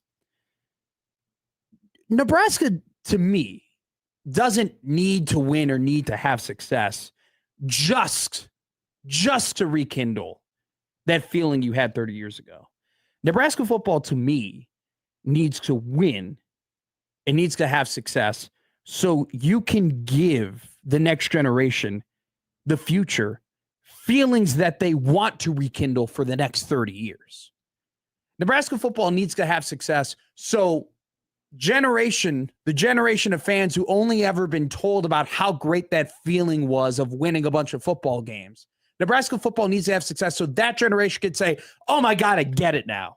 oh my God, I get what my mom was talking about. I get what my dad was talking about. I get what my grandparents were talking about. This is an incredible feeling. And you know what? Do you know what I want more than anything? I want my kids to feel that way. I want my kids to have that feeling. I want my nephews to have that feeling. I want my nieces to have that feeling. Right? That's what I worry about. I worry about the next generation of donors and alumni being like, I've only ever been disappointed by this football program. I don't know if I'm so much willing to give my money and give my support to it. I don't think, now don't misconstrue this with Matt McMaster is worried that young people are going to stop caring about Nebraska football. That's not what I'm worried about. I think people will always care about Nebraska football. But I'm worried about just assuming that the next generation is going to go ahead and continuously financially support and put their hard-earned money behind a program that has never been anything but disappointing. And once again, like, I think the athletic department, when they talk about Nebraska football success, I don't think it needs to be as much about making one generation feel like they did 30 years ago, but it needs to be a little bit about making sure that the next generation has something to chase. Nebraska football gets a ton of support and a ton of donations and a ton of financial commitments from people because they felt 94, they felt 95, they felt 97. Some of them felt 71 and 70 or 70 and 71. They felt that, and they want that feeling again. So they helped to do that. This next generation, the generation that was born after 97, who's only ever heard of the success, to me, what they need more than anything is something to chase, something to feel again. But in order to chase that, you need to initially feel it. So when Chattel says, well, I don't see any apathy happening. Well, that's because a lot of people are still around to know what this program was, what it was like when they were awesome. What happens in 10 to 15 years if you don't experience that again? And you got a lot of people that you're looking to be like, you know what, if I'm being honest, all this thing has ever been is a disappointment. That's what worries me. And if you want to think I'm too forward thinking, if you want to accuse me or convict me of thinking too far ahead in the future, lock me up right now. Lock me up. Put me away.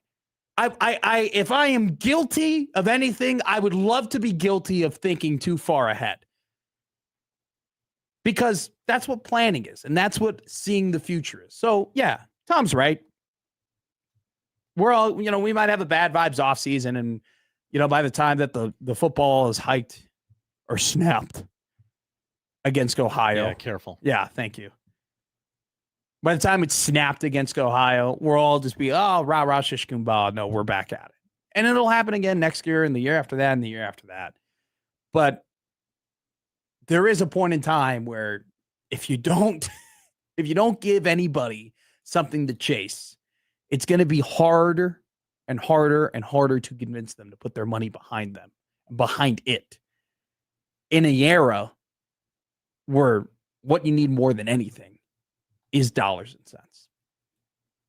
Something to think about from a young man in that generation. Just something to chew on. Just throwing it out there. All right, take a break. Let's talk baseball coming up next year on Middays with Matt.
He's from the third largest village in the world, Skokie, Illinois. Middays with Matt on 1620, The Zone. Funny update. They scheduled the USC game that Notre Dame will play in 2030 on the same week they were supposed to play the Indiana game. So that kind of got out of the bag pretty quickly on that one, as Notre Dame and USC will reignite their rivalry starting in 2030, which is only 4 years away. It sounds like decades away. I think it sounds too close. Like, I guess initially, yeah, you're right. Initially, when I think of 2030, I go, oh, whatever. Do you remember, like, back in 2022, teams used to trade, like, 2027 NBA draft picks, and you're like, oh, who cares? Yeah. So far out in the future. Yeah, and now all of a sudden the draft picks that you deemed useless, and, like, why would those, now they're actually coming to fruition. Do you think some of those teams, like, forget they have those draft picks? Like, oh, crap, I forgot. We made a pretty big deal back in the day. Pretty sure the Gilgeous-Alexander pick swaps are finally going to start hitting for Oklahoma City in that Paul George trade, which is quite crazy. So anyway, Notre Dame, USC, going to be back on the docket in 4 years. Hopefully Lincoln Riley can make sure that he's still the head coach at the University of Southern California when those games come around. Going to be a pretty big year for the Trojans, who had the #1 recruiting class in 2026, and hoping that their secondary, which isn't nearly as experienced as the rest of their team, can help them rise to the occasion with an offense that has a ton of continuity on the offensive line, a really good running back in King Miller, Jada Maeva, his third year under Lincoln Riley, the quarterback whisperer who's produced many Heisman Trophy winners and #1 overall picks, along with the fact that, which, by the way, he's produced 3 Heisman Trophy winners and #1 overall picks, which is bonkers. It's one of those things, like, remember when Sean McVay, they couldn't tell anybody that the Rams liked Ty Simpson because they were afraid that everybody was going to want Ty Simpson because Sean McVay liked him. Michael Severe, who is a guest on tomorrow's show, and I have often talked about the fact that it does say a lot about Maeva that Riley has, who essentially could get the pick of the litter when it comes to convincing quarterbacks to play for him, that he's decided to stick with him. So should be an interesting year for USC. Should be an interesting year for baseball, as the MLB trade deadline is today. We've had a couple of deals go down. By the way, one hell of a sweep for the Boston Red Sox. Clap it up for the Sox, baby. Sweeping the Dodgers. Team First clap. time. Oh, sorry. Go ahead. Team clap. That was one of our worst. I wasn't ready. I wasn't ready. Go ahead. What were you going to say? First time the Dodgers have been swept all year. Really? Mm-hmm. Didn't I see they're like, Red Sox are like 26-8 in their last 34, something ridiculous like that. They are certainly hot. They are very, very, very hot right now. But all anybody wants to talk about is the team that they swept over the weekend, as the Los Angeles Dodgers on Saturday night, I believe it was around 9:15, traded for Tarek Skubal. They traded 2 top 100 prospects, 2 of their top 9 prospects in their system, along with one of, I think it was their 17th highest prospect, was the last part of their deal, to the Detroit Tigers for Tarek Skubal, the 2-time, or the Cy Young Award winner from last season. And immediately people started to get very upset and say, wow, we're definitely not going to have a MLB season next year. People are going to start blaming the Dodgers for why this collective bargaining won't get done. And, you know, the Dodgers, because of their stacked roster and their ability and willingness to pay those players, are going to ruin everything for everyone. And that was a very, very large sentiment on Twitter. I had friends of mine in a group chat start talking about how they were going to take the owner's side when it came to the collective bargaining agreement between the MLB and the MLBPA, to which I responded, why? And he goes, a lot of people are going to be doing that, to which I had to remind my friend, just because a lot of people support something does not automatically make that something all that great. Okay? That's not That's not a reason as to why your support of somebody is validated, because a lot of people on Twitter also think that the Dodgers are in the wrong. Do the Los Angeles Dodgers have advantages that other teams don't have? Yes, they do. Absolutely. Okay. They're in a big market. They make a ton of money through attendance. They have a massive gate. They have owners who are not only just worth a lot, but also willing to spend. If you want to go deep into the weeds, shout out to Ken Rosenthal. They have a local TV deal and an arrangement that allows them to withhold from revenue sharing, a massive part of their local TV deal. They don't have to share in revenue sharing with the rest of the league, which stems from a bankruptcy settlement that happened 15 years ago. Uniquely beneficial to them, which not a lot of teams have. So am I standing up here and saying that the Dodgers don't have advantages?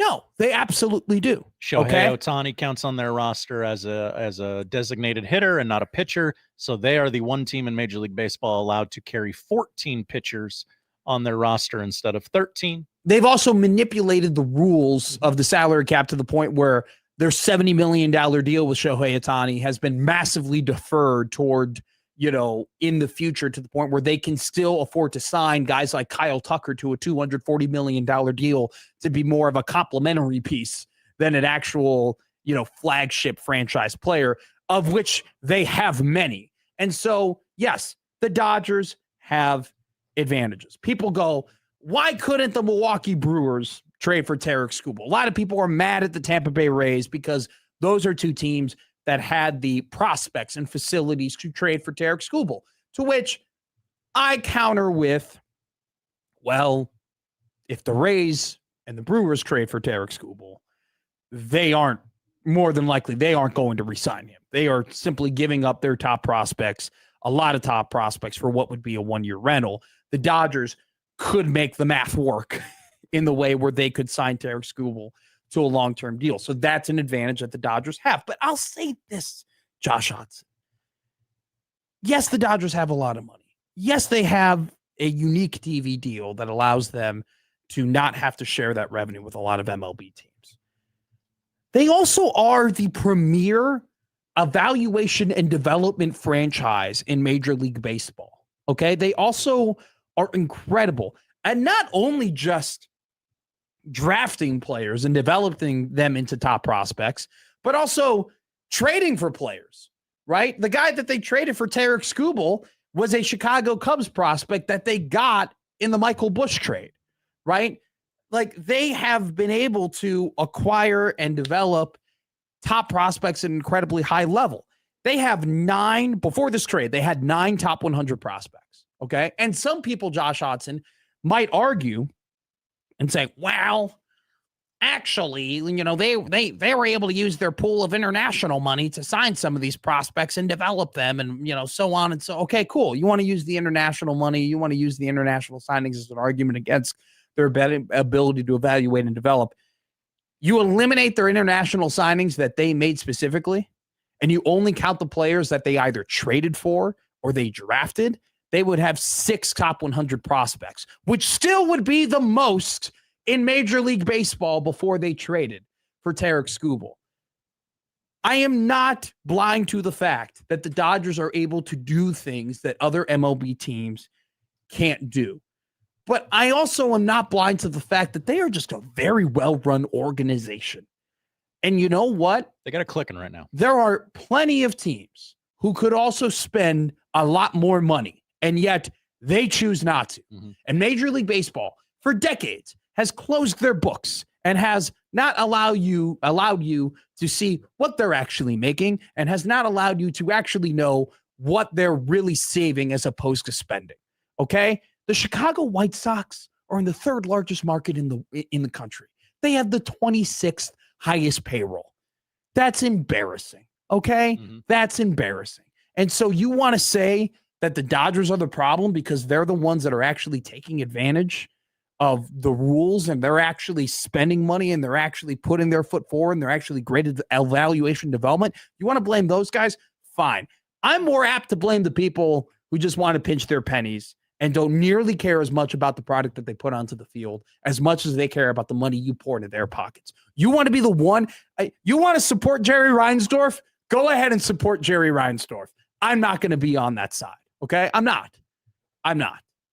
So plain and simple. Some of the reports that, like, okay, sure, the Dodgers got Skubal for a sack of potatoes or whatever. The Dodgers can offer a sack of potatoes because it just prospects. It's lottery tickets. Maybe it'll hit, maybe it won't. It doesn't matter to the Dodgers.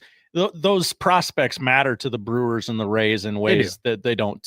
And also, there's a flip side to this coin. Where did Skubal want to go? From all reports, it sounds like he had zoned in on the Dodgers years before this. So. It's one of those things where, okay, if you think that the competitive balance, right, needs to be shrunk a little bit, that's fine. Sure. Okay, that's okay. I'm not arguing against that. It is frustrating when you're like, come on. But David Kaplan of ESPN did the funniest video I've seen where he hosts on the radio station I used to work at, and he was in a hot tub. And he goes, for all the Cubs fans, that is so funny.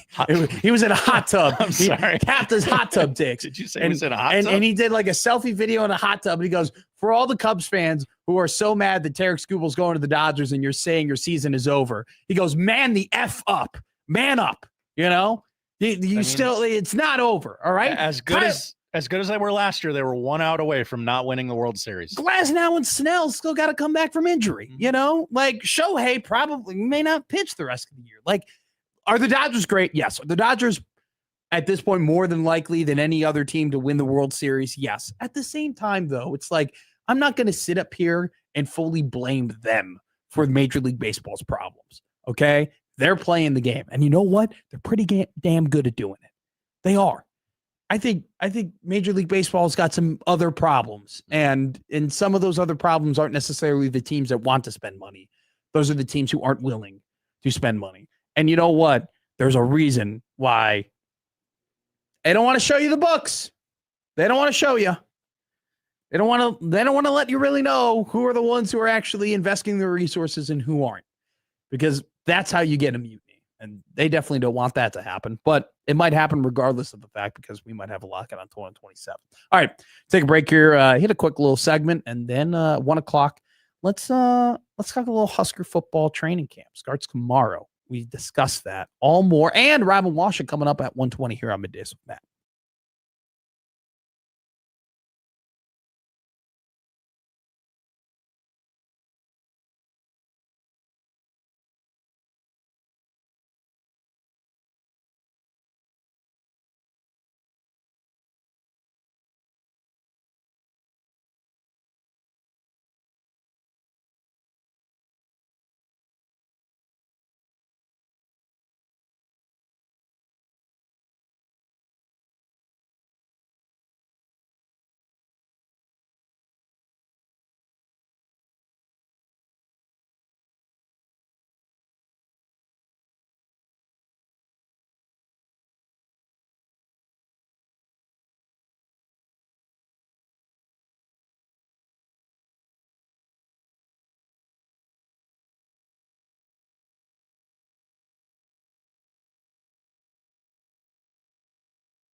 You feel the juice?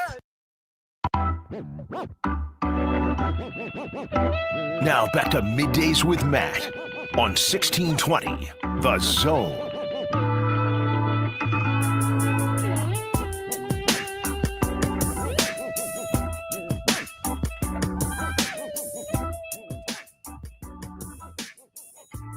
We have a very big announcement to make right now. Oh, 1620 The Zone is sending one lucky Husker fan and a great guest to see Nebraska battle the Oregon Ducks in Eugene. You can enter now at 1620thezone.com for your chance to win. Then keep listening for bonus chances to earn even more entries. The ultimate Husker road trip could be yours thanks to Woodhouse Auto Family and 1620 The Zone. Prizes include 2 tickets to see Nebraska versus Oregon at Eugene Saturday, October 17th. 2 round-trip airfare for 2 from Omaha to Eugene, Oregon, and a 2-night hotel stay, $150 gift card for foods, rides, or game day gear. Shout out to our great friends at Woodhouse Auto. Woodhouse, man, putting together this incredible opportunity for 1620 The Zone listeners to win their way to Eugene. So thank you to Woodhouse once again. 1620thezone.com. And don't forget to keep listening. We're going to give you an opportunity to get some bonus entries to get to Eugene to see the Huskers take on Dante Moore, Dan Lanning, and the Oregon Ducks. Should be incredible. You played a great drop before we got here to this segment. You feel the juice? Let's talk about NFL training camp. Have you seen the San Francisco 49ers, like their training camp highlights by any chance? Have you seen any of them? No, I have not. Okay.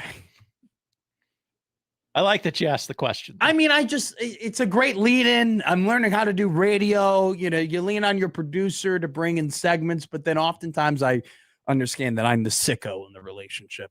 I have been, okay? I have been. I've been watching San Francisco 49ers. How are they looking? They looking good? Here's the thing. I can't pay attention to the actual players making plays because in the background always is the electromagnetic facility in the background, and I can't stop looking at how they're just surrounded by so many wires and plants, and it's just like, this is crazy. I mean, it looks like that one picture Karen McGee posted of Omaha that looked like Soviet Russia. You know, it's insane to me that they're just surrounded by it. And by the way, they had to put Ricky Pearsall on the PUP list.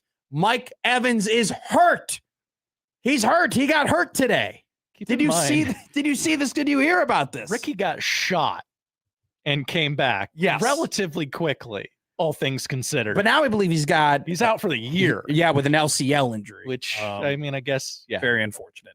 20 minutes ago, this was tweeted by Warren Sharp, who, by the way, Warren Sharp, he doesn't retweet people. He takes screenshots of people. He takes screenshots of people's tweets. And then posts them on Twitter, which is like, Warren? Warren's a weirdo, but he's my kind of weirdo. Did you see? Go Warren Sharp. It's his last tweet. He doesn't quote tweet anybody. He takes a screenshot and then quote tweets his own tweet of somebody else's tweet. I feel like that's the Twitter. That's the Twitter etiquette equivalent of driving your golf cart up to the green. You know, give Nick Wagoneer some credit. I will not let you edit this tweet or edit, this is how you reported it. I'm keeping it. I'm keeping it this way. I'm not going to give you any credit, which was ridiculous. But Mike Evans has a quad strain and is not practicing today. And Kaelon Black, that's national champion Kaelon Black, to all of you, the 3rd round pick out of Indiana / James Madison University. He's out as well with an abductor injury, which always, I mean, Pearsall's out. Evans is now hurt. Kaelon Black's now hurt. What if they just tried working out and practicing anywhere else in the world, just for one season, just to see if like there's anything you can glean from not being near all those wires? Apparently, I mean, they literally addressed it. I think it was in the pre-draft process where they addressed.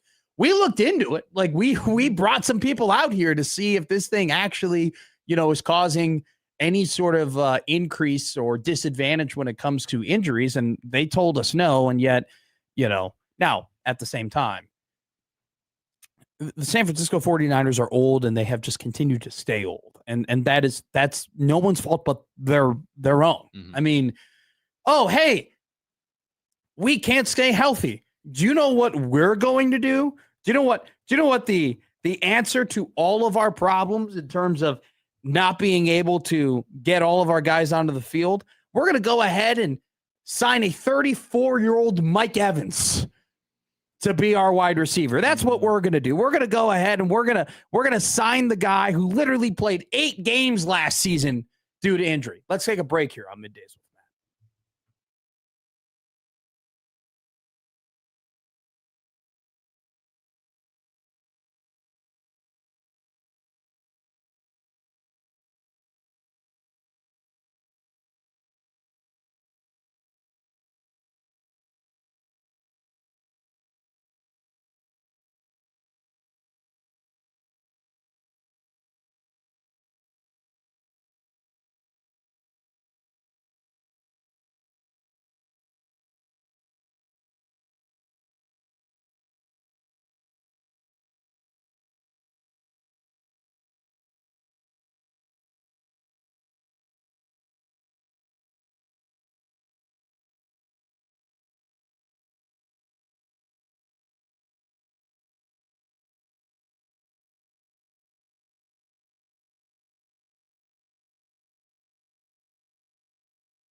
Family Man Josh Hodson, Family Man Matt Mc... You're kidding me, right? They want me to read this?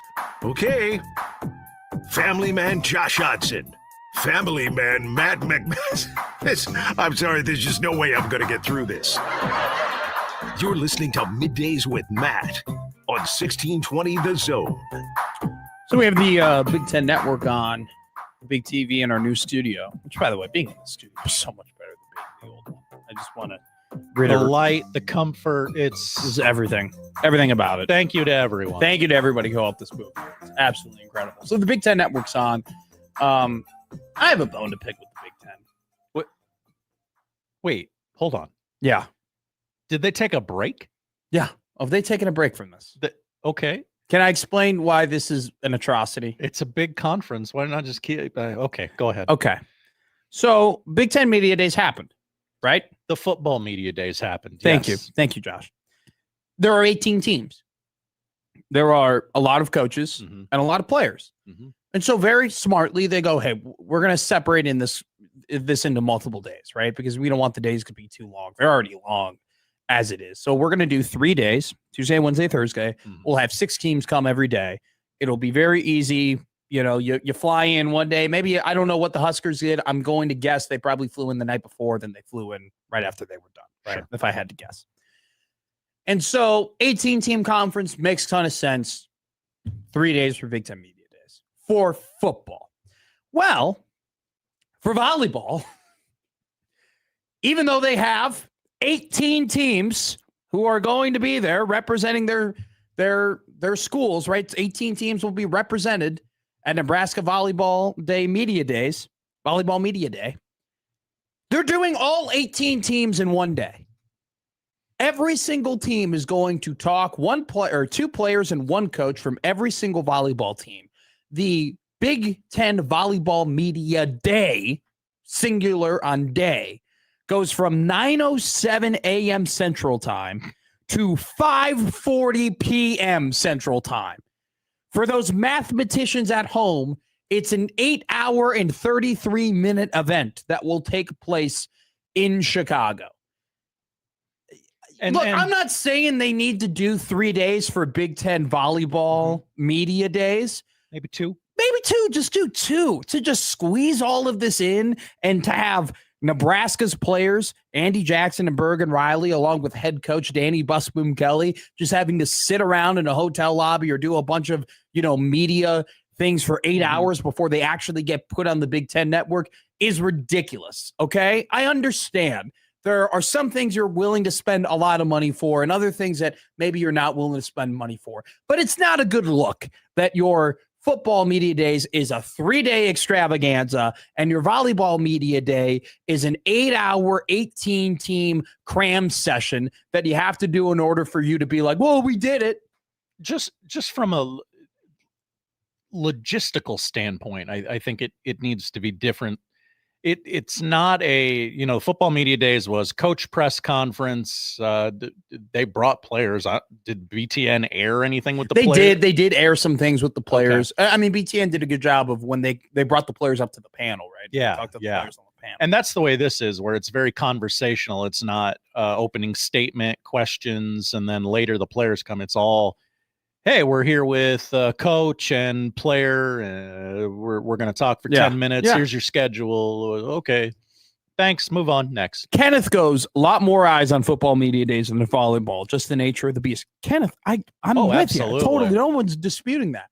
It's just one of those things where it's just like, you're a big conference. You're you're the top conference in the country. You have a lot of money. You can rent out a hotel conference center for one more day. You know what I'm saying? Like you can do one more day of volleyball days instead of doing 9 hours of all 18 teams because you don't want to spend as much money on that. I don't think it's a good look. And it's just like you have all these people just sitting around, waiting their turn to go and speak. I mean, it's just, I don't know. I don't agree with them cramming in all 18 teams in one day. I don't know the right way to do it. I don't think this is the right way. Josh goes, it's 2026. Do we really need in-person media days for any sport? Oh, logistically, can we talk from a logistics standpoint? Probably not. Like we have coverage 24/7, right? All the time. We have articles being released, coaches doing interviews. Hell, some coaches do podcasts now to talk about how they like to build their teams and build their departments and show you the inner workings of how they coach football, right? The access to the immediate access, the consistent access to sports and sports teams has never been more out there. Now, the in-depth access is a little bit different, right? There are some more guardrails. Now, there's some crazy stories that media members have, just like, yeah, I flew to this game and I just walked in. I was in the locker room, that doesn't really happen anymore. There's some limited in-depth access, but in terms of the consistent news cycle, from a media day perspective, we have so much news going out. Maybe you don't logistically need an in-person media day. I'd be very upset if they didn't have one, as someone who enjoys them, as someone who likes that setting, as someone who likes seeing how certain coaches react to media members that aren't in their little circle. I like seeing my coach have to make a public statement and talk about the state of their program to the nation. I like seeing, Big Ten media days could be stressful. It could be a pressure cooker. It could be, something that reveals things about the current state of coaches and football programs and, just programs in general, right? The state of volleyball programs, the state of volleyball coaches, so on and so forth. So I like them. I would love for them to stay around. I would hate to see them go. To Josh's question, though, from a logistics standpoint, just from a news cycle standpoint, we get so much news on these people anyway that you don't necessarily need for that to happen. And just in from Big Ten media, volleyball media days, the inaugural Big Ten tournament championship match will be aired on prime time on Big Fox. Nice. Very good. The network will also carry the Huskers regular season match against Wisconsin on October the 10th. Where are they going to broadcast the Dallas game? The Dallas game was supposed to be on a big network. Boy, it sure seems like it's going to be on Peacock. Yeah. Whatever. I know they said that it'll be on a major network. A major network. All was said was we're going to have it on a major. What they calling it? It's like the Golden Spikes or somebody. I forget who. I would like to credit them, but I forget. Maybe it was Caleb. Again, I forget. Yeah, we sort of like, okay, well, if it was Caleb. That game is going on during this game. So this network, and this network are out. Then they kind of whittled it down to like, okay, it's Peacock or like, I don't know, FS2 or something like Caleb that. Tweets so much. He's got it. He's in it, man. He's always tweeting. So I have to find it. It is him who kind of broke down what they're, and I'm not Josh Peterson. I don't know how Josh does it where he just finds tweets so quickly. Got to do the search, man. Yeah, I don't know. But yeah, this event they're going to do in Dallas is supposed to be on a major media network, and it just seems like it's going to be behind a paywall and Peacock. Okay, whatever. Is what it is. Unfortunate. Very unfortunate. I found it. Oh, I did too. Back when this event was initially announced, it was said to be airing on a major national network with a simulcast on cable.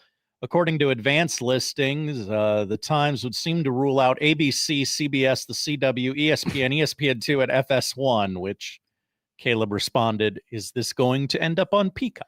Lincoln R. Neal, it's what you're reading is a quote tweet to Lincoln R. Neal, who originally tweeted match times for the Spikes Under the Lights event, which will be played at AT&T Stadium in Dallas, Texas. Nebraska will play Florida at 7 p.m., followed by Penn State and SMU at 8 p.m. The winners of the two matches will play at 9 p.m. Be played at a 87-seat capacity home of the Dallas Cowboys with a prize pool of $1 million. It was released by SI.com that each team upon arrival will get $200,000, and then the winner will get an additional $200,000 to be dispersed amongst the volleyball program. So once again, I mean, who did we talk to? I forget. We talked to a volleyball person who was like, yeah, Nebraska doesn't really like recruit. They kind of choose who plays for their volleyball team, and just more of a want to go and play for Nebraska volleyball, seeing them playing those big settings and making big money. Let's go to the Prairie Flower Casino text line. Prairie Flower Casino, play longer, win more. So we had a conversation stemming from a Tom Chattel article about Husker apathy, right? And Chattel defined, his definition of apathy, which he wrote in his article, was just people not caring, people completely losing interest. And Tom and I are on the same wavelength in terms of, I don't think there will ever be a time that people completely lose full interest in Nebraska. But I brought up the point in being someone who spawns from this generation that if you're a Husker alumni or a Husker football fan and you were born from the years of 2000 to 2008, you've experienced nothing but massive disappointment, or at least a majority of your Nebraska football experiences have been massive disappointments. And so, yes, I don't think there's going to be apathy, but I think it will be very hard in the future to convince the future alumni, future business owners, future donors of Nebraska athletics and Nebraska football to give your hard-earned money to Nebraska football if all they've ever been has been disappointing and the team that used to be great before you were born and the team that your mom and dad and your grandma and your grandfather and your aunt and your uncle, if Nebraska football is merely just the team that was great for them but not great for you, how easy is it going to be to earn the philanthropic money of Nebraska alumni and donors, which is what athletic departments need more than anything now in this growing landscape of college football. And so Tyler texted in. Hi, Tyler. Born in 1999 here. Best teams I've seen were the Bow teams going into this season. I'm excited for football to be back, but not as excited for Nebraska this year. Been burned too many times. So, I couldn't agree more with your segment. And that's kind of my point here. It's like the Nebraska athletic department, yes, you definitely, without a doubt, have to make the donors who have seen 95 happen, who saw 97 happen, who saw all of that incredible run in the 70s, 80s, and 90s. You have to make their money count, and you have a responsibility by them, to help them feel those feelings again that they are chasing with their own hard-earned money. But I think the Nebraska athletic department also has to wise up to the fact, hey, man, we got to give these kids who eventually are going to be our future donors, we have to give them something to chase. Because the future donors and business owners and alumni of your school only know football to be a pretty consistent disappointment. What about the people who haven't felt the feelings of 95 and 97 and 94 and even all the way back to the 70s? What about that generation? You got to give us something, man. You got to give us something to chase. You have to give us that feeling of, man, this is what my mom talked about. This is what my dad talked about. They haven't given us to it. And Tyler, who's even born before that, born in 1999 here, best teams I've seen were Bo. I'm not really excited, to as much as I've been in the past. I've burned too many times. Like, that's not a good rapport to build at all. From the 402. Hi, 402. Born in 95, caught just enough Nebraska to be hooked, but it has been a lot of suffering. Once again, this isn't a problem for this year. It's not a problem for next year. It's not a problem for quite some time. But eventually, you got to give us something to chase. You got to give us something that we can say, hey, man, I felt that. I want my kids to feel that. You gave that to the last generation. And, man, it's done some wonders for you. It's built a lot of consistent loyalty. It's bought a lot of fandom. It's bought a lot of leeway, if we're being honest. Bought a ton of leeway. And I don't think the leeway is running out anytime soon. But if you keep going down the path that you're going down, the well of goodwill is not infinite. You got to add some things to it. We have another text here in the Prairie Flower Casino Zone hotline. Trying to, where I lost it here. They come in fast and furious. Some people were asking about Jim Cornette. They're like, what the hell? Why are you bringing up Jim Cornette? There was somebody who talked about how they're not an LA Dodger fan, but they live in LA and they agree with my takes on the Dodgers having a robust farm system in which they're able to evaluate and develop talent. Look, I'm not saying that the LA Dodgers don't have advantages that other MLB teams don't, but at the same time, it's like they're doing stuff pretty damn well. Other teams could have stopped this from happening and chose not to. Steve from Millard texting. Hi, Steve. Year 3 was an easy schedule, an opportunity to develop and build the team for the Year 4 gauntlet.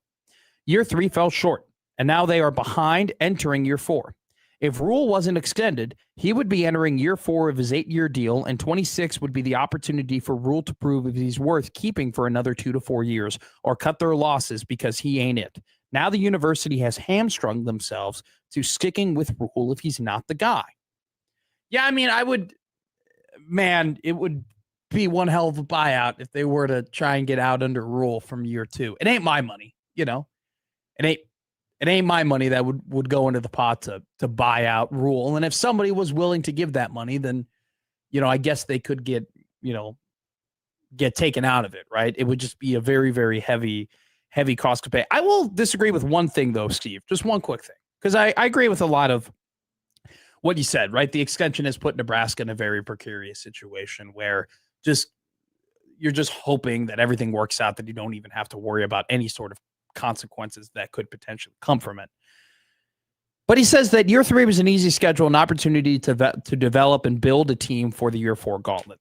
I'll disagree slightly in this regard. They are an experienced team. Like they now have a lot of guys who played a lot of snaps, right? Ja'Cory Barney's played a lot of snaps. Hunter played a ton of snaps last year. Quasi Goomer's played a lot of snaps in his career. You go across that D-line, Cam Lenhart, RVP, Winery got a full season of snaps last year. Like they have some dudes. Donovan Jones as a young player got a lot of snaps last year. Andrew Marshall, a lot of snaps last year. Like I'm obviously they did not take advantage of the schedule the way that you would like them to, but at the same time, it's one of those things where they were able to build some experience and they were able to get some of the things they needed to be more prepared for a Year 4 schedule. So I'll push back a little slightly there, but yeah, I totally agree with you. Contract extension. I never say never in terms of if they have to have a big buyout, right? But yeah, it's tough. Last text before we get to Robin Washut of Husker Online on 3. This is from the 402. Born in 88. Sold my tailgate trailer this spring and did not renew my tailgate spot that we've had for 15 plus years. There's probably a lot of people who would recognize the spot's gone because I used to give away thousands of free fireball shots every week. The only thing I can really come up with is that I just don't really care. My business is doing better than it ever has, and I have more money to contribute than I ever have, but I just have no interest in it. I'd like to. What was this gentleman's name? He's just from the 402. Okay, I'd like to tell Texter from the 402 that the Josh Hodson Humanitarian Fund is open and will accept any and all monies. Okay, especially yours. Real quick.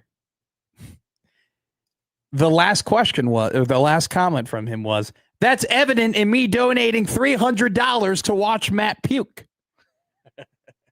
And then I went ahead and I scrolled up, and we don't have a name to this contact, which is unfortunate. But this is the man who started the entire 999 challenge going back. He goes, I will send Matt the full cost of the challenge if he agrees to do it. I forget. Why do we not have a contact on this guy's name? This guy's awesome. I don't know. I don't know. From the 402, just texted all that. Please give us a name so we can put our contact there. But yeah, that's such an interesting text, man, because I just don't care anymore. Had a tailgate spot for 15 plus years. I was born in 88. He was 7 years old when they won in 95, 9 years old when they won in 97. He's seen it. He's experienced it. He's felt it. He can chase it. And yet the last couple of years, I mean, it's one of those things where I wonder how many stories are like this. I really do. All right. We'll talk to Robin Washut of Husker Online and On 3 coming up next year on Middays with Matt.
Now back to Middays with Matt on 1620 The Zone.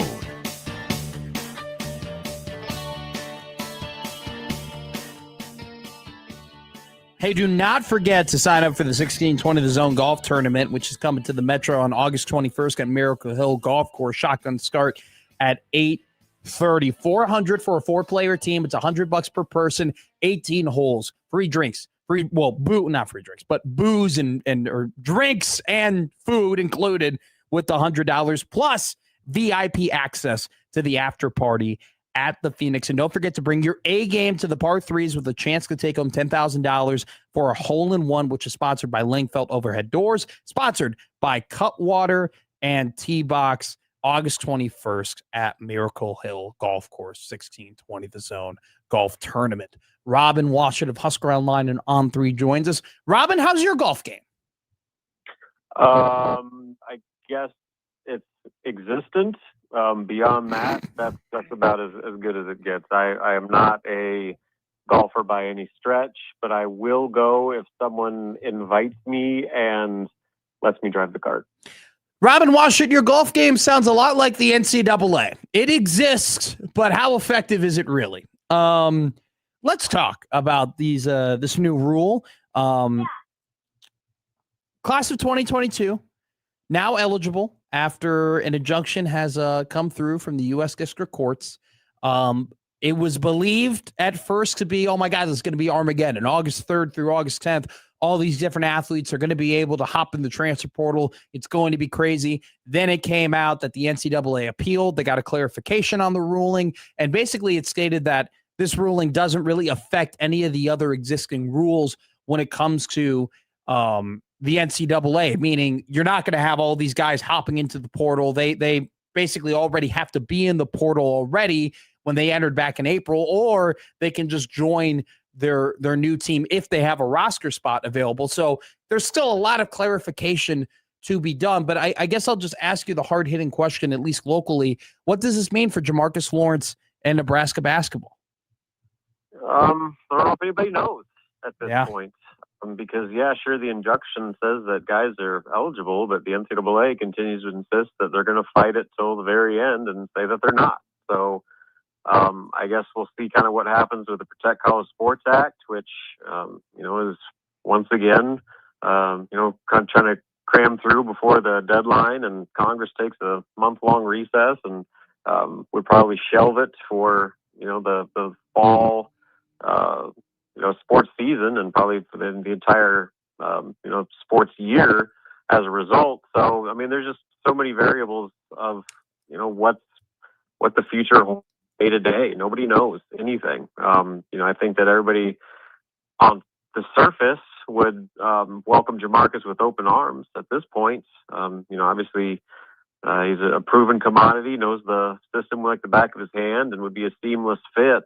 That would make all the sense in the world. But, what happens if, you bring him in and then, a little bit later they say, nope, those guys suddenly aren't eligible, like we told you in the first place. So, there's just so many unknowns about what exactly the rules are going to be that I don't see anything, imminent at this point.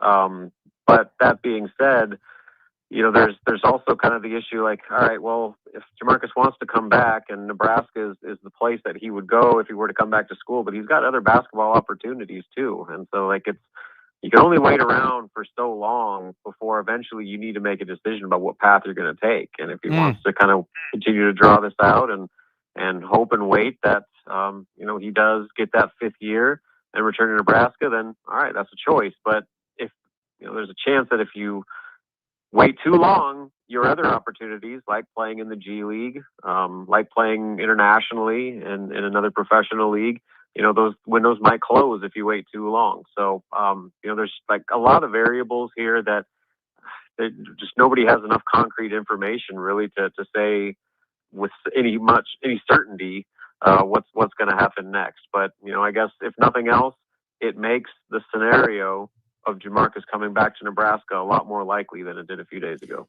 Do you see him more as a floor raiser or a ceiling raiser? I'm going to go ceiling raiser. Okay. Because you know what you're getting with him. And so that kind of goes with the case with the floor. But, you know, when his 2 years starting under Fred Hoiberg, they went to 2 straight NCAA tournaments and finished second and third in the Big Ten. So, I mean, that's it's kind of a proven, you know, commodity there where, you know, your Jamarcus Lawrence makes you better. He's an extremely good fit with what Nebraska wants to do, and you know the responsibilities in Fred Hoiberg's system, and just that veteran presence, and you know I guess maybe more importantly than anything, you know adds another leader to a admittedly quiet group.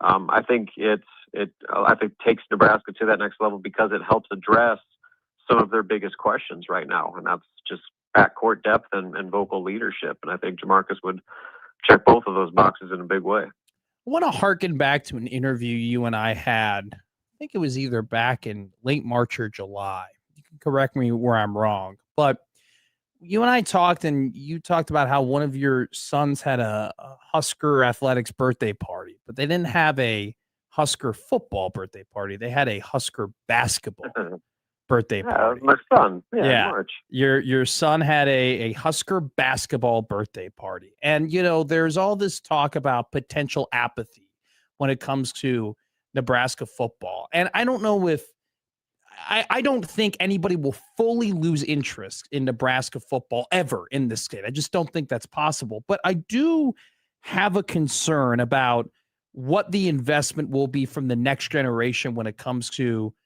giving, you know, Nebraska football, for lack of a better term, their hard-earned money in the future, because this this current new generation of fan, this new generation of student, this new generation of Husker, you know, kids like your kid, right, who's a younger man, they haven't seen Nebraska football success. Do you think that the Nebraska athletic department thinks about the fact that they have, you know, fans who are now growing up seeing Nebraska football be more of a disappointment than anything? Do you think that is something that's going off there in the athletic department that's a worry at any point? Yeah, it better be. You know, because you can only cling to the past for so long before that past becomes ancient history. And every year of kind of middling seasons, I think only removes the kind of new wave of the fan base, you know, further and further from that. And, you know, there's teenagers now that have never seen Nebraska even play for a conference championship. You know, I mean, like that's got to be something that it should have all alarm bells ringing right now. That, you know, I mean, you can sell yourself as a championship level program, but you got a portion of your fan base that is entering college age years that have never seen it. You know, that it happened when either they weren't born or they were little toddlers running around. So I mean, like that's an issue, and that's a problem where, you know, as if they need any more reason to feel pressure to win, but that's one of the components to it, where, you know, when people have never experienced what being on the other half is like, and knows what that feeling is like, and has that motivation to get back there. If you've never experienced it, and, you know, you've never seen Nebraska, you know, sitting at that table, you know, that's, I don't know if it's going to drive into apathy, but I think it's going to kind of remove some of the I don't know, the enthusiasm about Nebraska football, because, you know, I mean, there's guys like, you know, me, and then, you know, other people that lived it and saw it firsthand, you know, what that was all about. And I think that still is the carrot in front of a lot of fans, that, you know, that is possible. You know, they've actually lived it and experienced it. But again, you're getting a growing portion of this next generation of fans that have no idea what that feeling's like. And that's, you know, that's going to hurt when it comes to, you know, them taking the baton as that next generation of supporters. Well, I mean, I'm a part of that. I was born in 2002, and what do I have to chase? I only have something to chase that you told me is great. I don't have anything to chase that I actually experienced. And I think there's a massive difference between being told, hey, this was great, and then actually experiencing its greatness and wanting to have it, not only for yourself, but the next generation. And I think that, look, they got time, right? Like, kids who are born in 2000 are still only 26 years old. Like, they got a little bit of time before, you know, what would hit the fan. But I definitely do think if it isn't already, and there's no reason for me to believe it's not, but if it isn't, it needs to be on the front of their mind. I think you put it very eloquently there, Robin Washut. Fall camp starts tomorrow. There's a lot of battles, a lot of storylines that could take place. You got the running back battle, the cornerback battle. How's the D-line going to shake up, especially with this 4-2-5, along with you got the backup QB battle too, which I think could be interesting with Calandria, having to use his feet a lot in this offense. What storyline or battle or maybe any other thing interests you the most when it comes to Nebraska football's fall camp? I mean, it's still defensive line, and you can maybe just make a bigger umbrella and say the defense as a whole. They're making a pretty significant transition schematically, and obviously from a coaching staff standpoint, and even from a personnel standpoint, where there's a lot of new faces on that defense. But and every year we see it time and time again. When Nebraska can hold up on the defensive line, they've got a chance. Yeah, when they don't, they don't have a chance. And so that's where it starts. I mean, you can have all the offensive firepower you want, but the reality is that offense can only do so much when the other team holds the football forever, because Nebraska can't get off the field by stopping the run. So that's the big question for me is just kind of how that, we'll say front four and maybe even front six, if it's a 4-2-5. But that defensive, the strength of the D line, the pass rush that they're able to generate to take some of the necessity away from having to blitz in order to apply quarterback pressure. Those are the types of things that I don't know what fall camp is going to prove with that, but it is by far the biggest storyline for me.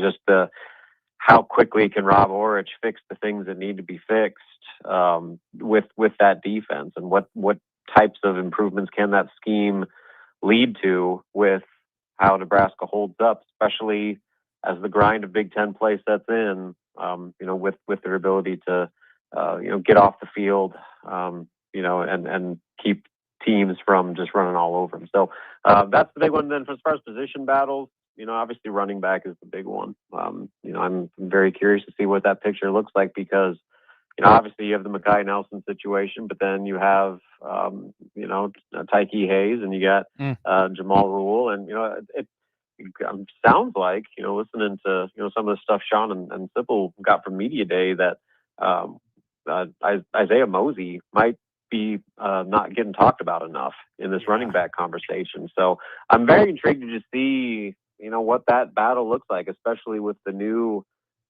horse in the race with Hayes. That's probably going to be the most heated competition on the roster over these next few weeks. I've been buying stock in Mosey. I've been doing that, and I read Sipple's article about apparently a lot of other people are, and I'm very excited about it. It's going to be very interesting. He's added some weight, got used to playing the position, got some great wide receiver skills. I'm fired up to see what that might look like. But you're right. It's a 4, I don't think, obviously, I think at this point it's pretty safe to say you can't expect any of those guys to end up being Emmett and have 80% of the snaps. And there definitely is a possibility, maybe even a likelihood, that you're going to see all 4 of them, Rule, Nelson, Mosey, and Hayes, at some point during the year. But I was very excited when I read the things that your coworkers wrote about Isaiah Mosey. Robin, appreciate you greatly, my man. Great conversation. And we will talk to you soon, my friend. Sounds good, Matt. Talk to you later. Robin Washut of Husker Online and On3. See, I remembered. This kid had a Husker basketball party. Didn't have to say a Husker athletics party or Husker football party. He had a Husker basketball party. That's what happens when basketball is awesome. People want to, make it a part of their lives. And he will have those memories forever. It's, time for football to start making those same memories with some of these younger generations of fans. That's always a conversation we can go back to and talk about. All right, let's go ahead. What to watch and dog of the day coming up next here on the 1620 The Zone Radio Network.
And don't forget to go to 1620thezone.com. We have a lot of awesome contests that you can enter into to possibly win your way to Chris Stapleton in Lincoln for the All-American Roadshow Tour on October 7th at Pinnacle Bank Arena.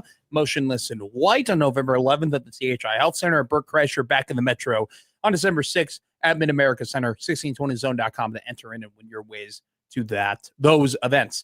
Josh Hodson, what are we watching tonight? We are watching the baseball trade deadline as it approaches at 5 o'clock today. Adley Rutschman is a Boston Red Sox. Whoa, really? Yes. It'd been rumored all day. It was up to Boston to say yes or no. They have, of course, said yes. ESPN brings you baseball tonight at 3 o'clock. MLB Network's trade deadline special going on right now. Baseball games on the air today, 7 o'clock on ESPN. It is the Giants and the Rangers. WNBA has two on tonight. I would agree. Why are we putting the Giants on TV? Why? Yeah, seriously. I mean, the Rangers can't even trade a 38-year-old Jacob deGrom. He said no to my Braves. He's dead to me. Yeah, Atlanta, though. Like, out of all the places to say no to, I mean, obviously, if I was getting traded to the Rochester Red Wings, I'd probably say no. But Atlanta's a good city. Yeah. Aces Dream tonight at 6 on Peacock, and then it is Mercury Sky at 8 o'clock on USA. New Mercury member Kelsey Plum. That happened over the weekend. Yeah, she got traded from the LA Sparks. Yeah. Look at me. Look at you. We know ball. Little League Softball World Series going on. 5-game slate today in Greenville, North Carolina. The Europe-Africa representative, that's one representative, will take on Florida at 2 o'clock on ESPN2. Texas takes on North Carolina at 5. And then they switch it over to ESPNU tonight for an 8 p.m. first pitch between Connecticut and Kentucky. Wait. Yes, ma'am. Europe and Africa got one representative? That's right. Those are two pretty big continents, Europe and Africa. The game is growing. It has not grown to those regions. How can this be profitable for Frito-Lay? I don't know. This is ridiculous. All right, folks, let's talk right now. I'm going to kill your bookmaker. I'm going to rip his throat out. I will blow this man out. I will step on his throat until the man chokes. Let me tell you how. Dog. Winners. Dog. Winners. Dog. Winners. Dog. Winners. Dog. Winners. I'm on a roll. Dude, you got to love dogs, right? Okay, we're going to go with, you have to have a nickname. Well, we'll just go with Black Cat. He gave us a dog. He's giving us a dog. I've always said, if you give us a dog, you give us a pick, we are going to take it. Okay, that's just how it works. Those are the rules. Unless it's football, then I make the rules. We are going to take Asia Wilson over 39.5 points plus rebounds. Okay, Asia Williams over 39.5 points plus rebounds. I don't know what the odds are. I'm just trusting PC. It's a dog because he knows the rules to this. So go ahead. That's our dog of the day. I can't wait to bet on football. It's coming. You could bet on the Hall of Fame game this weekend. What do you mean I can bet on the Hall of Fame game this weekend? You already have tickets in on the Hall of Fame. I will bet the Hall of Kenny Pickett is starting. Do you know that? Have you seen that announcement today? Why would I know that? Why wouldn't you know that? Which team is he starting for? The Carolina Panthers. Okay. He was announced their starter today. Is he wearing those gloves still? Yeah, I'm pretty sure his picture was with the gloves he was throwing with. For his tiny baby hands. Tiny baby Pickett hands. Going to be playing in the Hall of Fame game. The only Hall of Fame that Kenny Pickett will ever get close to in his career. Oh, boom. Roasted Kenny Pickett. I mean, his high school probably has a Hall of Fame.